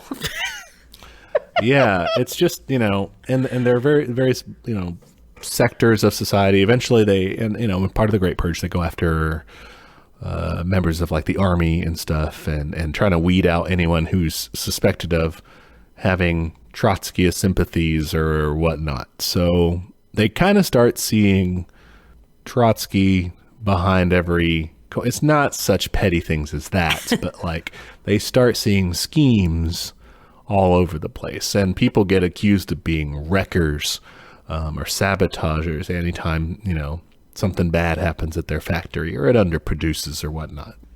To me, it reads as like another point towards like superstition kind of taking over in like ceremony versus superstition and how that becomes ingrained in these animals' like worldview. Because later they do the opposite with Napoleon. They'll be like, oh, I laid eggs, by Napoleon's blessing, that kind of thing. Right. Yeah. Chapter 7, it's winter. The humans are still talking shit about them, being like, oh, the windmill fell down because it's too thin, and that, the animals are doing cannibalism and infanticide. And so Napoleon does some PR work with Mr. Whymper. He lets him like tour the farm and lets him see these conspicuously full like storage of grain, even though it's mostly filled with sand with grain at the top. He gets the sheep to talk about how rations have been increased. So he gets him to like spread like that Animal Farm is doing fine. This is Orwell's kind of takedown of anybody who's saying anything good about the Soviet Union. He's saying they're an idiot. They've been duped, which I'm sure they did PR campaigns and stuff like that. I'm not, saying that it's 100%. They were always reporting the truth, but it's not that they were complete idiots either. This happens a little later too with Squealer's reports and his figures. And some of them I'm like, some of those did happen though. Like he talks about how like, oh, your life expectancy is better, your water quality is improved, all this stuff. And I'm like, I mean, they did improve quality of life of the Soviet Union. Like, there are numbers on that. And, like, you'd have to look at only the really, like, bad faith sources for that to not be true. Right, yeah. And I do think on the individual firm level or the sector level even, if you look at, like, regions, like the directors of various regions, they would inflate their reports to the government, saying, like, oh, we had this quota, but we exceeded it, because we're good. More often they would just like underset the quota. Like, oh, we estimate that we can only produce like this much, but then overproduce and be like, look at us, we're good, But it wasn't. I think you're right that like their stats would have actually been better, and I think at some point he says, it's definitely not worse than it was when we were with Jones. So he kind of admits, it's not this starvation sort of thing. But I think that's underselling it, At first he's like, okay, like they did better than Jones. And it's like, all right, they did it a little better just because they happen to be more efficient because they could like, poop straight in the field or whatever. Yeah. And it just kind of degrades to like, okay, now it's like worse, Right, yeah. And that part's just wrong. Like you said, there are numbers that back that up. I mean, the CIA themselves were giving reports saying like, yeah, the average Soviet citizen consumes more calories than the average American. That's crazy. So. All right. I like this part. I mean, I don't like the outcome, but I think it's interesting. Oh, here we go. The chickens come home to roost. They end up having to sell eggs to get more food for the winter. They go up to the rafters and lay their eggs up there so that they break whenever they, fall to the ground. And Napoleon acted swiftly and ruthlessly. He cuts off their rations and 9 hens die and the eggs get delivered. Yeah. I was thinking that this was maybe referring to the famine. That's a good point. Because, because the famine was caused just... okay, I'm thinking. The famine. I mean, it's just, natural happenings. On the farm, it's because they kind of did a shitty job because they're so focused on the windmill, but it's fine. Yeah, it's natural conditions and also like the collectivization efforts. And to me, at least, maybe the hens were playing the role of the kulaks, right? The more well-off peasants who said, no, we're not going to do that. We're going to kill our livestock and set fire to the fields. And then, I mean, they do face punishment for that and stuff. And the fact that Napoleon cuts off the food, that's like him exacerbating the famine. Yeah. Now, in real history, the Soviet Union does try to like send aid and stuff to Ukraine. It's not this. A lot of the sources that report on what they call the Holodomor, relying on like Nazi type people and stuff in Ukraine.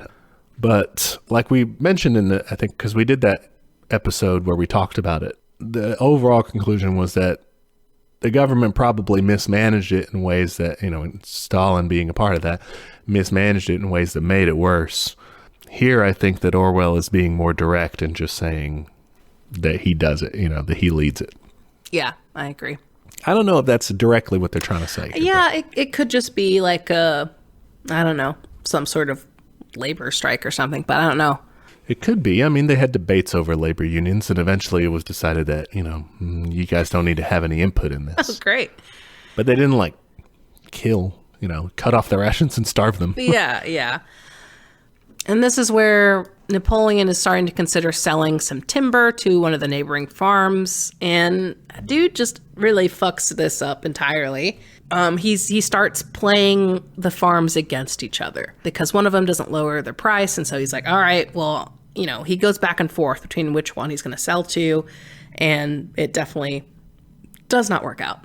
Part of this campaign of a smear campaign against the farm is that Squealer declares that Snowball sold himself to Frederick, who's on Pinchfield Farm, just one of the neighboring farms, and that Snowball was actually in league with Jones from the very start. And everyone's just like, hold on, what? Yeah. Like, even Boxer speeds up, which I think is like such a telling thing of like, even Boxer knows this is fucked up. He's so loyal and so stupid. And he's like, I don't think that's right. Yeah, we're like, we saw him. He got wounded. Yeah, he got like grazed with a bullet. And so Squealer's like, no, he totally planned that. Napoleon was the one that like bit Jones or whatever. So he describes it very well. And all the fucking animals are like, okay, sure. Boxer still says, though, I do not believe that Snowball was a traitor at the beginning. What he has done since is different, but I believe that at the Battle of the Cowshed, he was a good comrade. I liked that. I liked that he stood up for him. It's annoying that he's so easily taken down because he's like, well, Napoleon said it. And he's like, oh, Napoleon's always right. But I wish they had pushed back more. Yeah, because I think that maybe it's not a good representation of the working class, because I do think the people of the Soviet Union, even when the whole Trotsky stuff breaks, nobody was thinking like, oh, Trotsky was an asshole from the revolution. Like, no, nobody thought that. It would have been ridiculous to say so, even if the government was trying to portray him as this like fascist from the start or whatever. They were just like, no, that's not it. There's no way. We'll say maybe, like you said, maybe he turned at some point. Okay. But I saw that he was leading the Red Army in the Civil War. Like, no. There's no way. Had plenty of times to fuck us over. We were near death. Could have done it. Didn't. So. And then Squealer kind of does a low-key threat of, oh, like there's definitely secret agents here. And this is just purge time, guys. We get to purges. Purge time. They get called into the yard, and the 4 pigs that initially protested and said, hey, we still want to have meetings and debates, they get pulled forward by the dogs. This part I don't super get. They say the dogs tasted blood and like kind of go crazy, and one of them and 3 of them end up attacking Boxer. And I'm like, what does that mean? Why Boxer? If he's the working class, what does that mean? I'm not sure what the parallel there is. It's because if he's the working class, then so it's like they go a little too crazy. Like they start just going after regular people, and the people are like, hey, what the fuck, Napoleon's like, don't go after the regular people, just go after the big traitors or something. Like, because the purges don't get a lot of like ground level people. It's mostly people mostly in the a government. party leadership, or mostly people in those sorts of positions. Like, okay. People do get thrown in jail and stuff. I don't want to say that it's 100%, this clean party, only within the party. I guess what they're saying is there could be casualties, like bystander casualties. Yeah. But by and large, it wasn't. I don't know if that's what he's trying to portray. Because, Boxer does fight him off, basically says, fuck that. Like, we're too strong, Yeah. And then Napoleon tells him to let the dog go, and he just does it. So, like, it's just a weird metaphor. More purge stuff. Everyone starts confessing to crimes. And my question here, and I think this applies to a lot of, I guess, the real life purges too. Why would you confess? There are many reasons. One, chief among which is torture. Okay, so they're not torturing here. Do you think the pigs, or the dogs, or somebody threatened these animals, like families or something? In the book, I don't understand. We're doing more thought, again, than Orwell put into it. Okay. For Orwell, they just, They just did. Most of the confessions come from torture, like you said, the threatening of families. That sort of is usually enough to get people to do. I guess the odd case of someone actually doing some conspiring or what have you. But that's typically what did it. I don't think he felt the need to put that in here. That's why I didn't understand. Because I'm like, if this is... Okay, putting the parallel aside, logically, why the fuck would these animals confess? And some of these are for crazy things like, oh, I pissed in the drinking pool. Like, did he actually piss in the drinking pool? Is he just saying this? Like, they murdered a ram, which I'm like, why didn't that come up in the book? Like, we talked about some milk going missing, but we didn't talk about an animal getting murdered. Yeah. Like, I just didn't understand where this was coming from. And like, I didn't understand the motivation behind confessing. And I didn't understand, I just didn't understand it. In the book, it's not portrayed well. Okay. It's just out of the blue. Just, hey, I also did this. It's like a mass hysteria event. It's creepy. Is now the time to tell everyone? Especially after the first people get murdered. I could see if it's like... They have a death wish. Me too. I'm actually really tired of working and I'd like to die.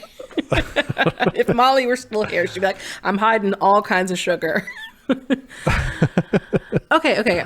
What would have made more sense? Because this kind of reminded me of like a self-criticism thing. What would have made more sense is if they didn't kill the pigs at first. They just like said, well, hey, let's talk about this. Let's open up a conversation. Let's all talk about what we've done wrong. And they get these people to all confess. And then they turn on them. That would have been more interesting. Ooh, that's pretty good. That's more like a Mao struggle session, though. Exactly. And which, you know, time period wise, I guess doesn't super work. But like, I think that would have been more interesting and more believable than like, these animals are so fucking stupid. They could just not confess. You're right. Yeah, it's not very well done. But I do think it's interesting because afterward, you know, they're sitting there, so many people have been killed. Mm-hmm. They said since Jones had left the farm until today, no animal had killed another animal. And it's just, so I guess I get it in the story, but this is another one where it doesn't track. Because the Great Purges are not the Soviet people's first experience with, I mean, they had the Russian Civil War. Yeah. They've been bathing in blood up until that point. Like, it's, you know, it's not going to become as a shock to. That's just some place where, you know, one example of how it doesn't line up very well. That's a good point. See, I'm glad we did this. Because I'm relearning stuff, which is, again, terrible. I like the scene of everyone is so shaken from it that they all go, like, cuddle together. Yeah. I want to cuddle with these animals. They sing The Beast of England. Yeah. And this is that really frustrating paragraph where Clover's like, she thinks about how, like, this isn't what we fought for. This isn't what we were celebrating when we did the rebellion. Like, this is not good. But then at the end, it says, such were her thoughts, though she lacked the words to express them. I'm like, seems like she's got a lot of the words if she's thinking. Like, I don't know how her horse brain works. I don't know if she just only thinks in pictures and not words. But, like, surely she could kind of express something. Like, I thought that was weird. She can speak. Yeah, she can talk. She doesn't have to write it. Yeah, I thought that was weird. Yeah, well, soon thereafter, they outlaw the Beast of England. I thought this was interesting. So yeah, Squealer says that was the song of the rebellion and it was like a longing for a better society. We're already in that better society. I don't fucking buy this as a parallel and also in the book. Again, they're playing on the fact that the animals have a bad memory and that like they don't actually remember what they were fighting for or whatever. In the book, yeah, you could say, well, it's not better. We wanted the 3-day work week. We wanted for everyone to like not kill anybody, stuff like that. And in terms of the parallel, I mean, ostensibly, weren't they still fighting for true communism? It's not, certainly not during Stalin's time. Later on, I think it's during the Brezhnev era, the Soviet Union kind of says, we've reached a stage of, we've kind of implemented socialism, or like we're in like a mature stage of socialism, like we're trying to develop closer to communism, you know, but we have essentially... We did it. Arrived at socialism. Wow, mission accomplished. And we're trying to improve on that, or we're trying to mature it and that sort of thing. But that's way later.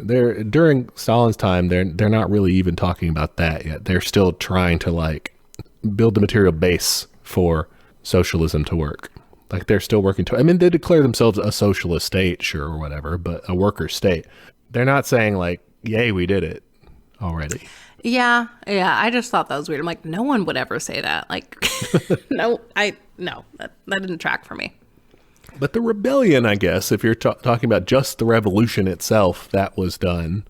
We now have a worker state. We're building that, maybe. See, I don't agree with that either. Like, in theory, I think you should keep that rebellious spirit because that's how you keep people in line. Not in line as in, like, authoritarianism. It's how you keep leaders in line of, like, hey, don't fuck up. Like, we're still here. We want you to do X, Y, Z. Yeah, that makes sense. Chapter 8. Again, they're like, hey, didn't the commandments say don't kill people? And they're like, no, it said don't kill people, animals, without cause. Ugh, whatever. Napoleon starts hanging out with a rooster who's like his trumpeter, which is stupid. He's just getting fancy. He's just a fancy man. Yeah. He's got all these titles. They start writing songs about him. This is where you said that they start saying that everything happens for him, you know, because of Stalin. Yeah, like he's like lucky. Cults of personality, yes, as they said. Yes. Napoleon, sorry. Getting the two mixed up. That's the difference. Yeah, he gets a portrait made, all kinds of shit. He's very fancy. Now we're back to the wood pile. Yes, the timber. The animals hate Frederick because Napoleon is like spreading all these rumors about him saying that, oh, he's going to mount an attack on us, and he treats his animals terribly. You know, he flogs animals to death and does cockfighting and all kinds of shit. Yeah, because he's Nazi Germany. Oh, okay. Gotcha. So he wasn't spreading lies about him. He was telling them that he was shitty. Okay, so this is the Nazis. Yeah. I did not catch that at all. He's Frederick. He's that is German. Wow, good job, Christine. Oh, okay. That makes sense. I think the reason I didn't trust is because before there had been so much machinations and plotting that I just assumed that, like, maybe this was another lie. I think that's the pretty clear. That's supposed to be the Nazi analog. Okay, this makes a lot more sense now. He is saying, yeah, fuck these Nazis. He tells the pigeons to spread death to Frederick around, which is fucking funny. Yeah. They complete the mill. They name it Napoleon Mill. Of course they do. Very good. They build it twice as thick as before. Then they get to the final deal with the timber. Napoleon says, surprise, we're going to team up with Frederick.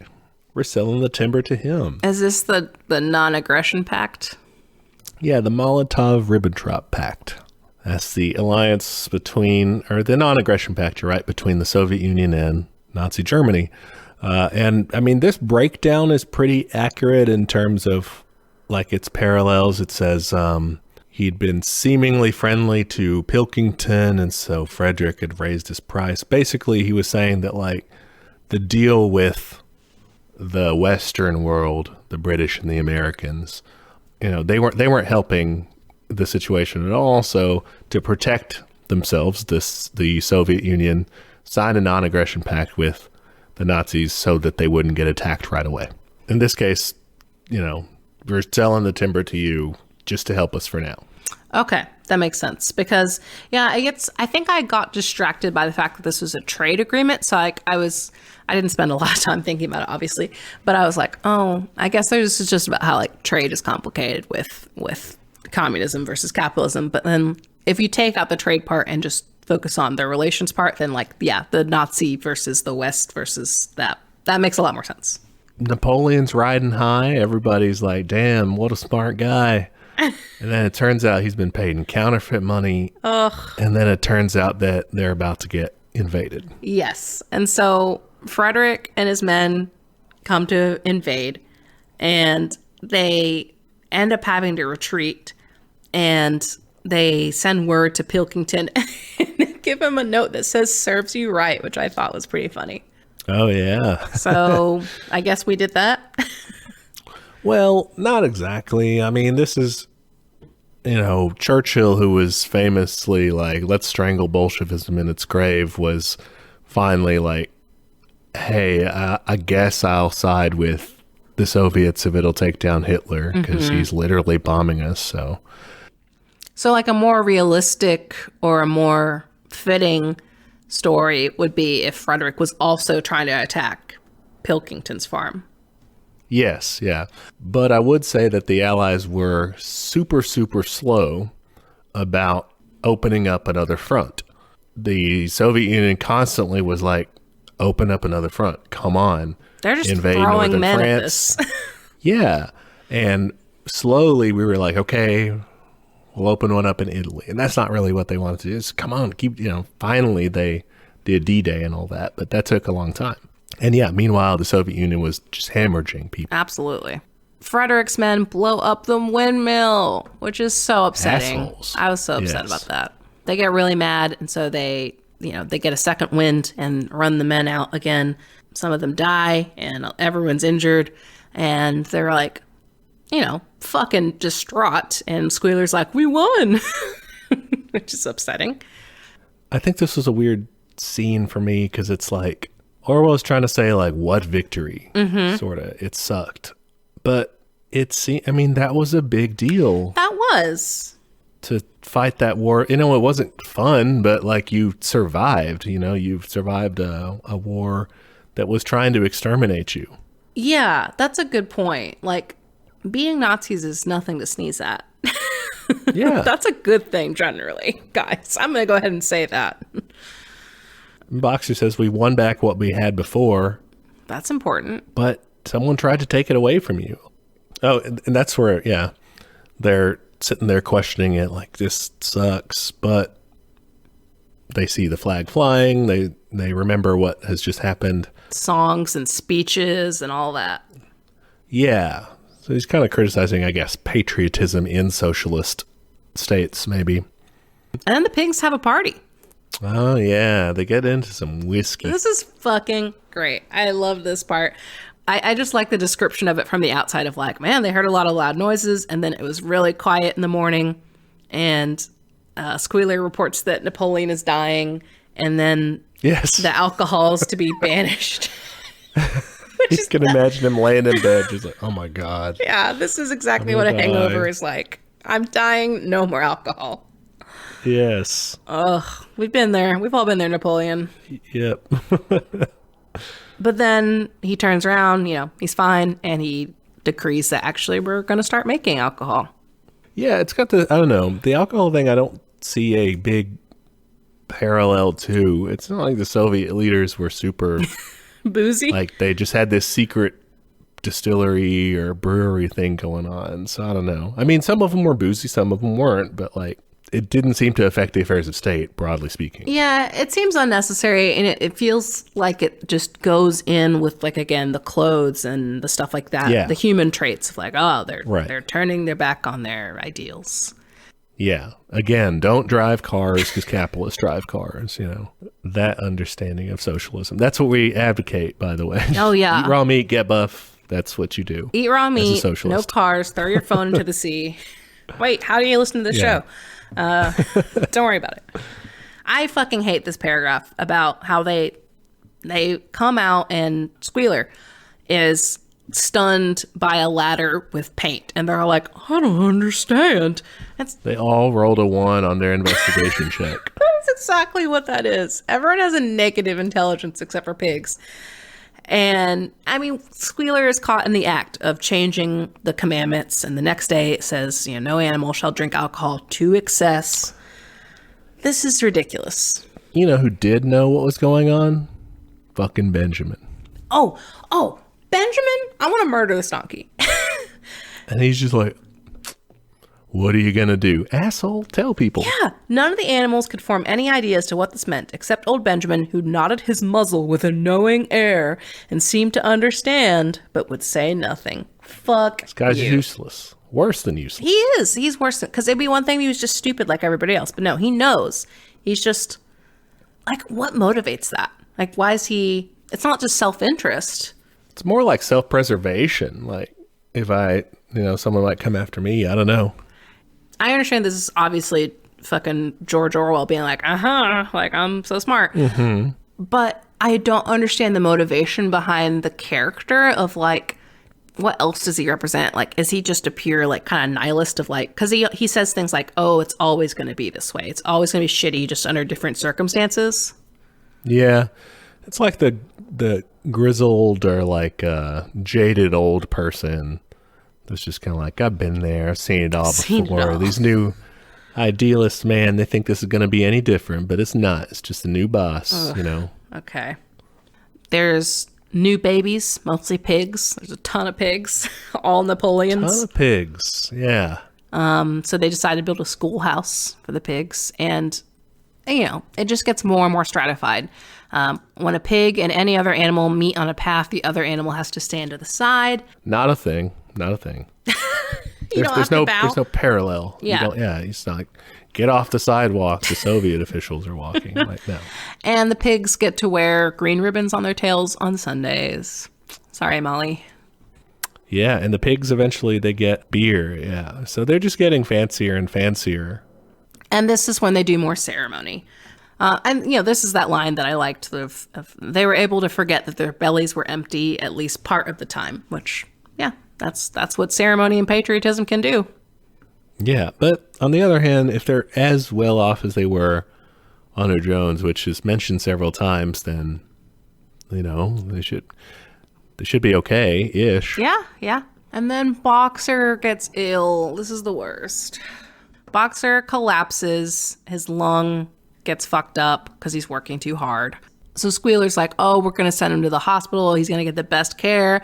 And the animals are like, oh, that's weird. No one's ever left the farm. And it's like, what do you think is going to happen, motherfuckers? What do you think? Well, they don't know. They're too stupid. Apparently, they're too stupid.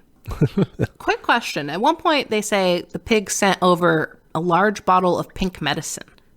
Is that actually medicine? What do you think that is? I assumed it was just medicine. It sounds like Pepto-Bismol, which would not help a collapsed lung. No, and they don't have anything that would.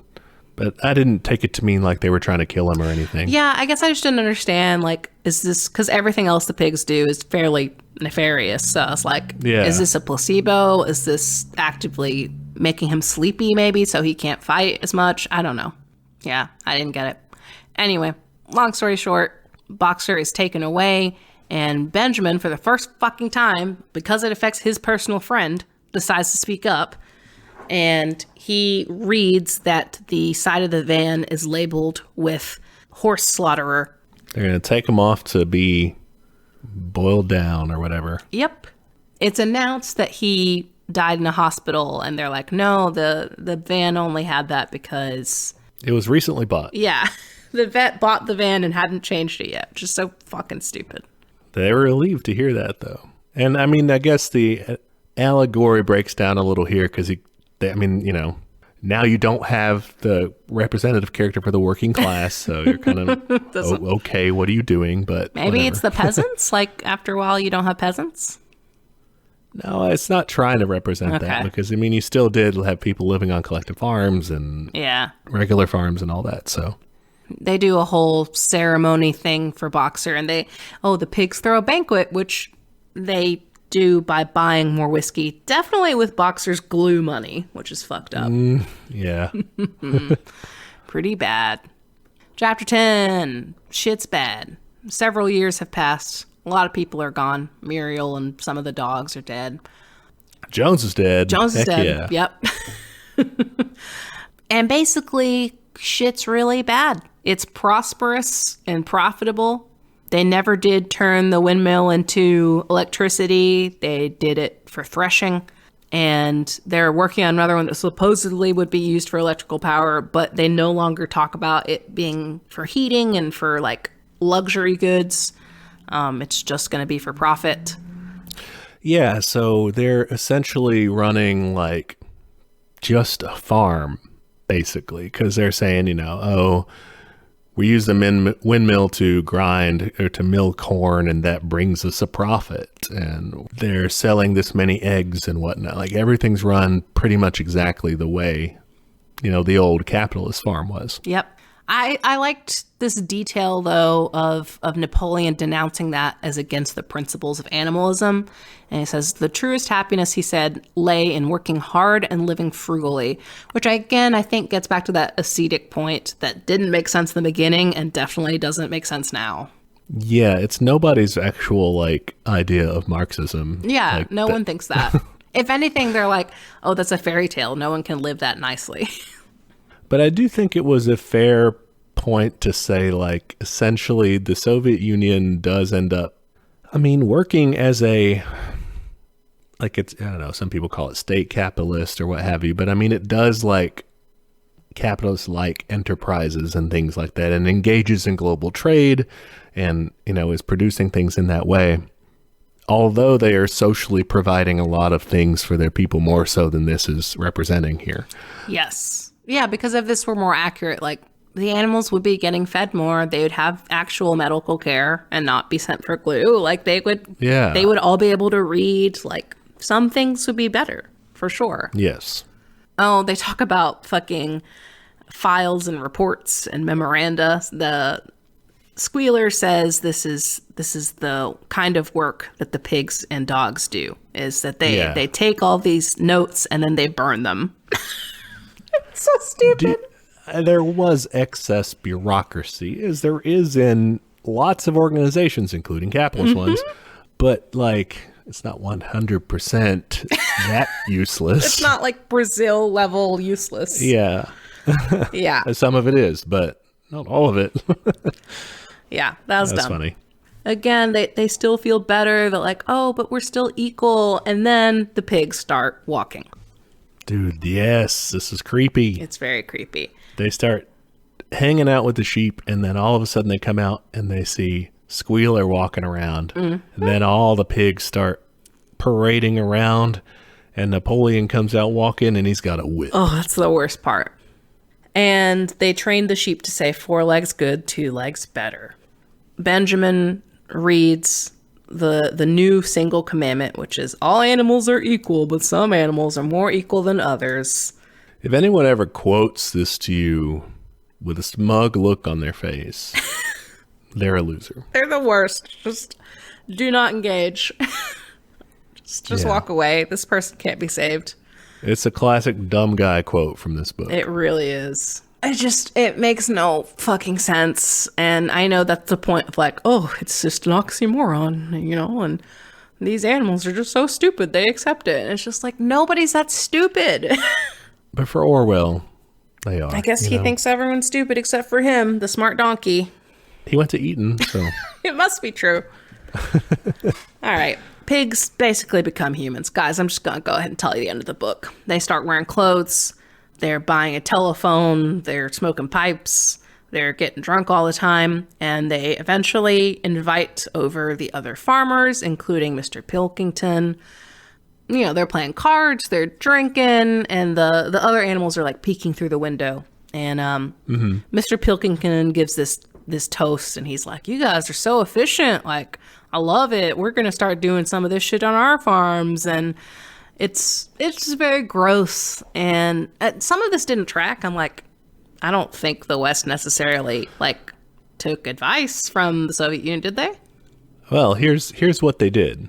They did take some things like workers' benefits and stuff to avoid having workers seizing control for themselves in various ways. They wanted kind of less of what the Soviet Union was doing, so they were like giving out smaller concessions. You know, you wanted to keep your workforce comfortable enough to where they weren't striking out in the streets and building the sort of revolutionary potential that could lead to that society. So, you know? Again, a better analogy would be like, oh, I like how you have an on-site doctor who can take care of your animals so they're healthier, so they can do more work, like, and so they don't rebel. Great, we're going to do that. Or I like how efficient your method of farming, you know, like something more positive. And because it seems to be what they like about it is ceremony and religion. They're like, oh, I like how you use ceremony as a way to get people to work harder and to believe in what they're doing. Yeah, okay, I could see that. Which they already do. It's not like they would have learned that. It's not, the Soviet Union did not invent patriotism. Yeah, because if you want to be more realistic, Jones would have done that too. And I guess they kind of mentioned at the beginning of like some animals called Jones master, and they felt like they depended on him to not starve. But that doesn't feel as like ceremonial or patriotic as the other stuff. Yeah, I just don't think that American capitalist firms or whatever capitalist firms were looking at the Soviet Union as much of a guide in that way. He says this really cool joke. If you have your lower animals to contend with, we have our lower classes. And they're different species of people, and they have different innate capabilities. It's the same. And Napoleon's like, yeah, this is awesome. We're going to call it Manor Farm again. Doesn't make sense, but okay, whatever. Yeah, we're going to get rid of people saying comrade. We're going to get rid of the boar skull that they walk past. We're going to just suppress the rest of it. They're going back to normal is what he's saying. Yeah, which I think is a prediction, maybe. You know, he's just saying like, oh, he's at some point just going to throw Lenin out and just going to go back to the Russian Empire and stuff. Because if you think about it, so he publishes in 1945. That's a good point. That's when these guys would be settling down after the war, right? And having a good time. And then that's when this would be like unfolding. So I just think that part's completely wrong. Like, nice guess. That's not at all what they do. They don't change the flag. Like, that stuff doesn't just happen. kidding, guys. I mean, eventually they do, though. They do change the flag, and they do go back to just being called Russia, not the Soviet Union. But only once the communism's fallen there. Like, I mean, only like after the fall of... That's true. And it's not like a gradual... I mean, it is, because like they do start doing more and more capitalism, though, right? Social democracy, yeah. I mean, Gorbachev was not trying to introduce capitalism. He was really trying to do reformer stuff that he thought would lead to more of an in-between, like what Yugoslavia was doing and stuff, like more of a market socialism style thing. I mean, he really did not want to end up, he didn't want what happened to happen. Yeah. Whoops. I mean, people say, well, maybe he did, but I don't think so. Okay. So they do their toast. Yeah, and then Clover's like, oh, which one's the man and which one's the pig? And my note was, oh, ho, ho, I see what you did there. So, yeah, they are so alike that it's hard to tell which one is which. Then they kind of break into a quarrel. Oh, yeah, that's right. I didn't really get the point of the quarrel. The quarrel is the Cold War about to happen. Orwell's predicting it fairly accurately. Yeah, you did that one. That they each play an ace of spade at the same time, and it's like, oh, hey, you're fucking trying to betray me. No, you're trying to betray me. And that works. But yeah, the end of it is like, oh, they totally turned into capitalist pigs. Reviews. 2 stars out of 5. 2 stars. I'm only giving 2 stars. I would maybe just... Actually, I think I'm going to give it 1 star. I had less and less fun with this as we went on. I'm going to give it 1 star out of 5. I'm giving it a single star because I liked parts of Old Major's speech, and I liked the initial revolution and the euphoria. I think he did a very good job of describing what that could be like when you're producing on your own and you own the land, you own the food, and all that stuff. I thought that was a very positive depiction. I'm going to give it 2 stars. Ooh. I appreciated the same thing you appreciated. Mm-hmm. I will give a star as credit for what I'm assuming is good intent. Is the intent of saying, like, hey, we should do socialism and communism, but better. Like, we should do it more democratically or whatever. These sorts of, like, sort of a little bit idealistic from a certain perspective. If you're more Marxist-Leninist, that looks a little, like, soft to you. But criticizing it from the left and saying, like, oh, we can do this better than this. I agree with you that he doesn't really offer solutions. He's mostly critiquing. Mm-hmm. And the reason he doesn't get any more stars than that is because how is this work actually used is usually as an anti-communist polemic. Exactly. Yeah. Nice try. I like Snowball. Yeah. Snowball's good. I like Snowball and his windmill. I think things would have turned out better if we had Snowball in charge. Yeah, but on the other hand, Snowball is portrayed really, really nicely. We did an episode on Snowball and talked about his various foibles. That's true. He was actually more vicious as Trotsky. The same vicious. Hard to be more vicious. Oh, yeah. No, I meant more vicious than Snowball in the book. Because, I mean, if you look at the very beginning, the initial milk stealing was Napoleon. Like, all that shit was Napoleon. And the dogs, which is the big problem, like, all of that shit. This also just has a very flawed view of history. He's not really portraying this as social forces. I mean, a lot of them are, but like when you come down to Napoleon and Snowball kind of a little bit of amalgamation, but Napoleon's one guy, basically. Just one dude. And so he's kind of saying, like, if we didn't have this one dude. That's a good point, too. It wouldn't be this bad, like one guy did the theft, one guy starts the executions. One guy starts the secret police. Which I don't think that's true. Did Stalin start the secret police? Wasn't that already a thing? No, that was already, that had been from the early stages of the revolution. Yeah, so that doesn't quite work either. I'm sure he, got more in power with them. He did not make it any better. But that's for sure. He didn't say, you know what? No secret police. No secrets. ACAB, everybody. Yeah. All right, let's move on to better skies, I guess better dirt, if you will, because what are we doing next week? Next week, we're going to learn about the Diggers. Okay, these guys have been mentioned a few times on the pod with our witchcraft episode and a little bit with William Morris, too.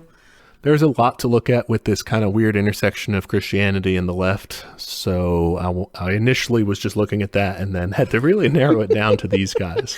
So it's a topic we might revisit in the future with different themes. Yeah, this could be a little series of Christian socialism. Yeah, and we'll, at some point expand to other things too. There's just so much out there, y'all. Yeah. Cool. Well, that'll be fun. Looking forward to your report. Maybe I'll start taking notes so I can stop having this Swiss cheese brain of mine. Hey, you do you. I always have the backlog of notes, which if you are a patron, you can get those too. Catch you later then. Bye. Hey there, comrades. Just jumping in to remind you of all of our social media. We are on Twitter at teachcommunism, Instagram at teachmecommunism. You can shoot us an email. That's teachmecommunism@gmail.com. Any of those places are good to send us an episode suggestion or a question, anything you think would be useful feedback for us, or just your admiration. If you want to admire us in a public manner, and you should, you can go to Apple Podcasts to give us a review. It is the best way to help people find the show. Love when people rate and review us. Please do both.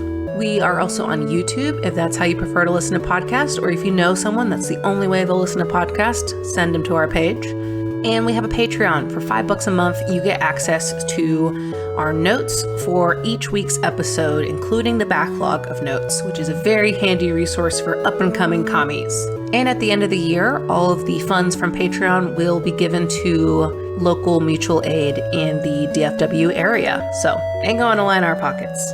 Finally, we have merch. Check us out at TeePublic. You can find shirts and I believe also stickers and magnets and all kinds of fun stuff with catchphrases from the show or episode art, stuff like that. The link to that store is in the show notes, so check that out. Okay, that's all the internet. Join us next time for another episode of Teach Me Communism, where the class struggle is always in session. Bye, y'all.